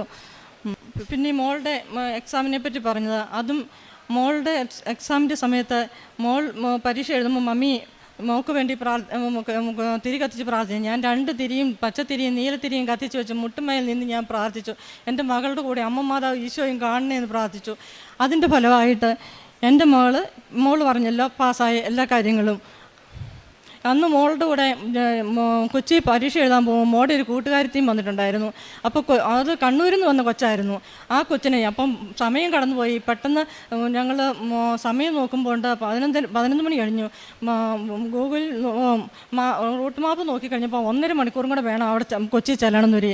എങ്ങനെ ചെല്ലുമെന്ന് അറിയത്തില്ല. ഞാൻ ഒരു കയ്യിൽ കൊന്തയും ഒരു കയ്യിൽ എൻ്റെ മാതാവിനെയും വെച്ച്, മാതാവിൻ്റെ കാശുരവും വെച്ച്, മനുഷ്യർക്ക് അസാധ്യമായത് ദൈവത്തിന് സാധ്യമാണ് എന്ന് ബൈബിൾ വാക്യം പറഞ്ഞ് പ്രാർത്ഥിച്ച് കൊന്ത ചൊല്ലിപ്പോയി. കൃത്യം പരീക്ഷയ്ക്ക് സമയത്ത് കൃത്യം അവിടെ കയറുന്നത്. അപ്പം ഞാൻ ഓർത്തു, ഞങ്ങൾ ഈ കൊച്ചു തന്നെയായിരുന്നു കുഴപ്പമില്ല. കണ്ണൂരിൽ നിന്ന് വന്നൊരു കൊച്ചും കൂടിയുണ്ട്. ആ കൊച്ചിനെ ഇവിടുന്ന് പരീക്ഷ എഴുതാൻ കൊണ്ടുപോയിട്ട് അതിനെ എഴുതിക്കാതെ വന്നു കഴിഞ്ഞാൽ എന്നാ ചെയ്യും? ഞാൻ പ്രാർത്ഥിച്ചതിൻ്റെ ഫലമായി കൃത്യം 12:30 സമയത്ത് കൃത്യം ആ വാതൊക്കെ കൊണ്ടുപോയി ഞങ്ങളുടെ വണ്ടി നിൽക്കാൻ അമ്മ മാതാവ് ഈശോ ഞങ്ങളെ അനുഗ്രഹിച്ചു. എൻ്റെ പ്രേക്ഷിത പ്രവർത്തനം, ഞാൻ പത്രം മേടിച്ച അയൽക്കാരുടെ അടുത്ത വീടുകളിൽ കൂടെയും ഓട്ടോ സ്റ്റാൻഡിലും ദൂരെ ഓട്ടോ സ്റ്റാൻഡിലും നെടുമ്പാശ്ശേരി വിമാനത്താവളത്തിൽ വരെ ഞാൻ എൻ്റെ പത്രം കൊണ്ട് കൊടുക്കും. ആരെങ്കിലും ഇത് വായിക്കുന്നവർക്ക് മാത്രമേ ഞാൻ കൊടുക്കുള്ളൂ. ഒരു കാരണവശാലും ഞാൻ കടയിൽ കൊടുക്കുകയില്ല. അതിന് വെച്ചാൽ ഒരു ദിവസം ഞങ്ങൾ കടയിൽ നിന്ന് സാധനം മേടിച്ചപ്പം ഈ പത്രത്തിലാണ് പൊതിഞ്ഞിട്ട് തന്നത്. അതുകൊണ്ട് ഞാൻ മോളോടും പറയും, ഒരു കാരണവശാലും പത്രം കട വഴി കൊടുത്തേക്കരുത്. അങ്ങനെ പത്രം എല്ലായിടത്തും കൊടുക്കും. പിന്നെ എൻ്റെ കാരുണ്യപ്രവർത്തികൾ എന്ന് പറഞ്ഞാൽ ഞങ്ങളുടെ ക്യാൻസർ രോഗികളായിട്ടുള്ളവർക്കൊക്കെ എന്നെ ഒത്തിരി അല്ല, എന്നാൽ ഞങ്ങളെ കഴിയുന്ന സഹായങ്ങൾ ഞങ്ങൾ ചെയ്യുന്നുണ്ട്. പിന്നെ ഞങ്ങളുടെ അവിടെ 3-4 വൃദ്ധസദനം, അതായത് പ്രായമായവരും രോഗികളായിട്ടുള്ളവരുണ്ട്. അവിടെ ഞങ്ങൾ മാസം തോറും ഞങ്ങളെല്ലാവരും ഒരു കുറച്ച് വീട്ടുകാർ കൂടി 2-3 പൊതി അങ്ങനെ വെച്ചൊരു 110-115 പൊതി കൊണ്ടുപോയി എല്ലാ മാസവും 2ാം ശനിയാഴ്ച ഞങ്ങളവിടെ കൊണ്ടുപോകും. അവർക്ക് 4 മണി കാപ്പിക്കുള്ള കടിയും കൊടുത്ത് ഓണത്തിന് എല്ലാവരും കൂടെ കൂടി അവനവനെ പറ്റുന്ന സഹായം ചെയ്ത് ഞങ്ങളെല്ലാവരും അതിൽ സഹായിക്കുന്നതാണ്. ഞങ്ങൾ തുണിയെടുത്ത് സഹായിക്കും. പിന്നെ എന്നോട് ഒത്തിരി മനുഷ്യർ പ്രാർത്ഥന സഹായം ചെയ്യും. അവർക്കെല്ലാം എനിക്ക് ഈ ഉടമ്പടി എടുത്തതിന് പറയാം ആദ്യമൊന്നും എനിക്ക് അത്ര വലിയ ഞാൻ പ്രാർത്ഥിക്കുന്ന ആളാണ്, പണ്ട് തൊട്ടേ പ്രാർത്ഥിക്കുന്ന ആളാണ്. പക്ഷേ എനിക്ക് ഈ ഉടമ്പടി എടുത്തോടുകൂടി എനിക്ക് പ്രാർത്ഥന കൂടുകയും ചെയ്തു. ആർക്ക് വേണ്ടി എന്നോട് പ്രാർത്ഥിക്കണമെന്ന് പറയുന്ന അവർക്ക് വേണ്ടി പ്രാർത്ഥിക്കുകയും ഞാൻ രാവിലെ ഏറ്റുകയും 5 മണി എന്നൊരു സമയമുണ്ടായി ഞാൻ ഏറ്റിരിക്കും. ഒരു ദിവസം എൻ്റെ ഫോണ് കേടായി. ഭർത്താവ് അത് നന്നാക്കാൻ കൊടുത്തു കഴിഞ്ഞപ്പോഴുണ്ട് അതിനകത്ത് നമ്പറുകളെല്ലാം പോയി, അതിൻ്റെ കൂടെ അലാറവും പോയി. അപ്പം ഞാൻ എന്നും 5 മണിക്ക് കേൾക്കുന്ന ആളാണ്. 5:30 ഒരു സമയമുണ്ടായി ഞാൻ ഉടമ്പടി പ്രാർത്ഥന ചെല്ലിയിരിക്കും. അപ്പം അങ്ങനെ ഇന്നിപ്പോൾ എൻ്റെ ഫോണിൽ അലാറം പോയത് ഞങ്ങൾ ഓർത്തില്ല, ഞങ്ങൾ കിടന്നുറങ്ങി. രാവിലെ ഒരു 5 മണിയായപ്പം എൻ്റെ വീട്ടിൽ നിന്ന് എന്നെ വിളിക്കും, ആൻസി ആൻസി എന്ന് 3 വിളി കേട്ടു. എന്തോന്ന് വിളിച്ച് ഞാൻ ചാടിയേറ്റുമ്പോൾ എൻ്റെ ഭർത്താവിൻ്റെ സ്വരം എനിക്ക് കേട്ടത്. ഞാൻ നോക്കിയപ്പോൾ എൻ്റെ ഭർത്താവ് എൻ്റെ അടുത്ത് കിടപ്പുണ്ട്. അപ്പം ഞാൻ പെട്ടെന്ന് മൊബൈലെടുത്ത് നോക്കി കഴിഞ്ഞപ്പോൾ മൊബൈലിൽ കൃത്യം 5 മണി. അന്ന് അലാറം അടിച്ചില്ലേ ഞാൻ ഏക്കിയല്ല. എൻ്റെ അമ്മ മാതാവാണ് അതെന്നെ വിളിച്ച് ഏൽപ്പിച്ചത്. ഇത്രയൊക്കെ അനുഗ്രഹം തന്നെ എൻ്റെ ദൈവമാതാവിനും ഈശോയ്ക്കും 100,000 നന്ദി പറഞ്ഞ് ഞാൻ എൻ്റെ സാക്ഷി ഇവിടെ അവസാനിപ്പിക്കുന്നു. ഞാൻ പറയാൻ വിട്ടുപോയതാണ്, ഞാൻ B2 എക്സാം പാസ്സായി എന്ന് മാത്രമല്ല അതിനുശേഷം അവിടുത്തെ ഹൗസ് ബിൽഡിങ് ചെയ്യാൻ വേണ്ടിയിട്ടുള്ള ഇൻസ്റ്റിറ്റ്യൂട്ടിൽ സാധാരണ എല്ലാവർക്കും മെയിൽ വരാൻ വേണ്ടി കുറേ വെയിറ്റ് ചെയ്യേണ്ടി വരും. ഞാൻ എക്സാം പാസ്സായി 4ാമത്തെ ദിവസം തന്നെ എനിക്ക് ഇൻ്റർവ്യൂ അറ്റൻഡ് ചെയ്യും. ഞാൻ ആ ഇൻ്റർവ്യൂ പാസ്സാവുകയും ചെയ്തു. അതുപോലെ ജർമ്മൻ പഠിക്കുന്നതിന് മുമ്പ് ഞാനൊരു സ്കൂളിൽ ഒരു CBSE സ്കൂളിൽ പഠിപ്പിക്കുന്നുണ്ടായിരുന്നു. അവിടെ 4 മാസമേ പഠിപ്പിച്ചുള്ളൂ. അവിടെ പഠിപ്പിച്ചുകൊണ്ടിരുന്ന സമയത്ത് നാട്ടിൽ തന്നെ ഏതെങ്കിലും ഒരു നല്ല സ്കൂളിൽ ഒരു ജോലി കിട്ടണം എന്ന് ഞാൻ ആഗ്രഹിച്ചിട്ടുണ്ടായിരുന്നു. അപ്പോൾ ആ CBSE സ്കൂളിലെ സാലറി എനിക്ക് കിട്ടുന്നതിന് മുമ്പ് തന്നെ നാട്ടിലൊരു നല്ല സ്കൂളിൽ ജോലി കിട്ടണമെന്നായിരുന്നു ഞാൻ ആഗ്രഹിച്ചത്. അതുപോലെ തന്നെ കറക്റ്റ് 5-ാം തീയതി എനിക്ക് വീടിൻ്റെ തൊട്ടടുത്ത്, അതായത് വീട്ടിൽ നിന്ന് ഒരു 10 മിനിറ്റ് ദൂരം മാത്രമുള്ള ഒരു സ്ഥലത്ത് ജോലി കിട്ടുകയും അവിടുത്തെ പിള്ളേർക്ക് നല്ലതുപോലെ എല്ലാം പറഞ്ഞു കൊടുക്കാൻ സഹായിക്കുക. അവർക്ക് നല്ല റിസൾട്ട് ആ വർഷം മാതാവിൻ്റെ സഹായത്തോടെ എല്ലാം ഒത്തുവന്നു. എന്നിട്ട് ഞാൻ അവിടെ ജോയിൻ ചെയ്ത പിറ്റേ ദിവസമാണ് ഞാൻ അതിന് മുമ്പ് പഠിപ്പിച്ചുകൊണ്ടിരുന്ന സ്കൂളിൽ നിന്നുള്ള സാലറി കിട്ടിയത്. അതും മാതാവിൻ്റെ വലിയൊരു അനുഗ്രഹമായിട്ട് നമ്മുടെ മൈൻഡ് വോയിസ് നമ്മൾ എന്താണോ മനസ്സിലാഗ്രഹിക്കുന്നത് അതങ്ങനെ തന്നെ മാതാവ് കേൾക്കുന്നുണ്ട് എന്നുള്ളതിന് വലിയൊരു തെളിവാണത്. പ്രേക്ഷിത പ്രവർത്തനങ്ങൾ മമ്മി പറഞ്ഞ പോലെ തന്നെ അനാഥാലയത്തിൽ പോവുകയും പറ്റുന്ന പോലെയുള്ള സഹായം മറ്റുള്ളവർക്ക് ചെറിയ തോതിലൊക്കെ പൈസ കൊടുത്ത് സഹായിക്കുകയൊക്കെ ചെയ്യാറുണ്ട്. ഉടമ്പടി എടുക്കുന്നതിന് മുമ്പ് മമ്മി ആദ്യം ഉടമ്പടി എടുത്തു. മമ്മിയുടെ ഉടമ്പടിയിൽ ഞാൻ പ്രാർത്ഥിക്കുന്നുണ്ട്. എന്തെങ്കിലുമൊക്കെ ആവശ്യം വന്നാൽ സാധാരണ പോലെ പ്രാർത്ഥിക്കും. പിന്നെ കുറേ പരാതി പറയും, കരയും, അങ്ങനെയൊക്കെ ആയിരുന്നു അത്രയും നാൾ. ഉടമ്പടി എടുത്തതിന് ശേഷം കുറേ വ്യത്യാസം വന്നു. ആദ്യമൊക്കെ ഞാൻ ഉടമ്പടിയിൽ നല്ല ഉഴപ്പായിരുന്നു.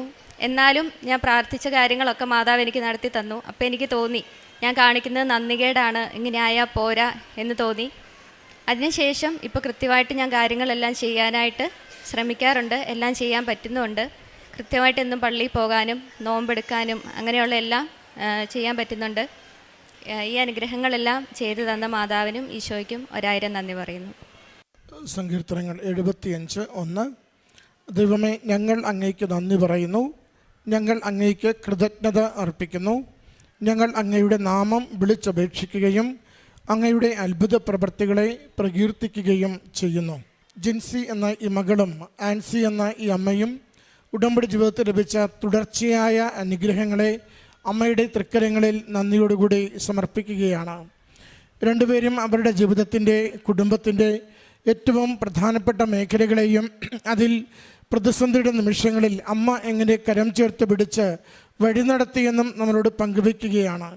പ്രത്യേകിച്ച് ക്ഷുദ്രജീവികളുടെ, തത്തകളുടെയും മുള്ളൻ പന്നികളുടെയും ശല്യത്തിൽ നിന്ന് കാർഷിക വിളകളെ സംരക്ഷിച്ചുകൊണ്ടും പഠന മേഖലയിൽ നിരന്തരമായി അമ്മ നയിച്ച് സമയത്ത് അമ്മ പരീക്ഷയ്ക്കെത്തിച്ച് വിജയം നൽകി മകളുടെ ഭാവിയെ സുരക്ഷിതമാക്കിയതും ഒക്കെ സാക്ഷ്യത്തിലൂടെ പങ്കുവച്ചു. പ്രിയമുള്ളവരെ, ഉടമ്പടി ഒരു ഉറപ്പാണ്. അത് അമ്മ കൂടെയുണ്ട് എന്നുള്ള ഉറപ്പാണ്. ഉടമ്പടി ഒരു വിശ്വാസമാണ്. അത് പ്രാർത്ഥിക്കുന്ന കാര്യങ്ങൾ ഫലവത്താകും എന്നൊരു വിശ്വാസമാണ്. ഉടമ്പടി സമയത്തിന്മേലുള്ള അമ്മയുടെ അധികാരത്തെ ഓർമ്മിപ്പിക്കുന്നതാണ്. നമ്മൾ ഏറെ നാളായി ലാഗ് ചെയ്തിരിക്കുന്ന ഏതൊരു വിഷയത്തിലും അമ്മ സമയം ചുരുക്കി ഈശോയിലൂടെ നമ്മളെ അനുഗ്രഹിക്കും എന്ന പ്രത്യാശ ഉടമ്പടിയോട് കൂടുതൽ ചേർന്ന് നിൽക്കുവാൻ നമ്മളെ നിരന്തരം സഹായിക്കുന്നുണ്ട്. അതുകൊണ്ട് ഉടമ്പടി എടുക്കുമ്പോൾ നമ്മളിൽ രൂപപ്പെടേണ്ട ഒരു ആത്മീയ അവസ്ഥ, മാനസിക അവസ്ഥ, ഇത് വെറുതെ ലക്ഷ്യം കാണാതെയുള്ള ഒരു യാത്രയ്ക്കുള്ള തുടക്കമല്ല, മറിച്ച് എൻ്റെ അമ്മയോടും ഈശോയോടുമൊപ്പം എൻ്റെ ജീവിത വിഷയങ്ങൾ എന്തു തന്നെയാവട്ടെ, എത്ര കണ്ട് രൂക്ഷമായതാവട്ടെ, എത്ര കണ്ട് ഞാൻ വേദനിക്കുന്നതാവട്ടെ, അതിന്മേൽ ദൈവം തീരുമാനമെടുക്കുന്ന ഒരു പ്രക്രിയയിലേക്ക് എന്നെ തന്നെ ഞാൻ വിട്ടുകൊടുക്കുന്നു എന്നതാണ് ഉടമ്പടിയിൽ നമ്മൾ ചെയ്യുന്നത്. അതുകൊണ്ട് വിട്ടുകൊടുക്കൽ എത്രത്തോളം പൂർണ്ണമാകുന്നുവോ അത്ര വേഗത്തിൽ ഉടമ്പടി പ്രകാരമുള്ള അനുഗ്രഹങ്ങൾ നമുക്ക് സംപ്രാപിക്കുവാൻ സാധിക്കുകയും ചെയ്യും. അമ്മയോട് പറയേണ്ടത്, അമ്മയുടെ മകനായി മകളായി ഉടമ്പടിയിൽ കൂടുതൽ ഉറച്ചു നിൽക്കുവാൻ ഞങ്ങളെ സഹായിക്കണമേ. ഉടമ്പടിയുടെ ഓരോ കാര്യവും ഭാരപ്പെട്ട് ചെയ്യുവാനല്ല, സ്നേഹത്തോടെ ചെയ്യുവാൻ ഞങ്ങളെ നിരന്തരം നയിക്കണമേ. അതുവഴി അമ്മയുടെ ഈശോയുടെ നാമം മഹത്വപ്പെടുത്തുവാൻ, അമ്മയും ഈശോയും നൽകുന്ന അനുഗ്രഹങ്ങൾ ജീവിതത്തിൽ അനുഭവിക്കുവാൻ ഞങ്ങളെ സഹായിക്കണമേ എന്ന്. നമ്മളും അനുഗ്രഹിക്കപ്പെടും, നമ്മുടെ കണ്ണീരും തുടയ്ക്കപ്പെടും, നമ്മുടെ അലച്ചിലുകൾക്കും അവസാനമുണ്ടാവും. ഉടമ്പടിയോട് നമുക്കൊരു വിശ്വസ്തതയുണ്ടെങ്കിൽ ഈ കുടുംബത്തിൽ ലഭിച്ച അനുഗ്രഹങ്ങൾക്ക് അമ്മ മാതാവിനും തിരുക്കുമാരനും നന്ദി പറഞ്ഞുകൊണ്ട് കരങ്ങളടിച്ച് ഈ സാക്ഷ്യം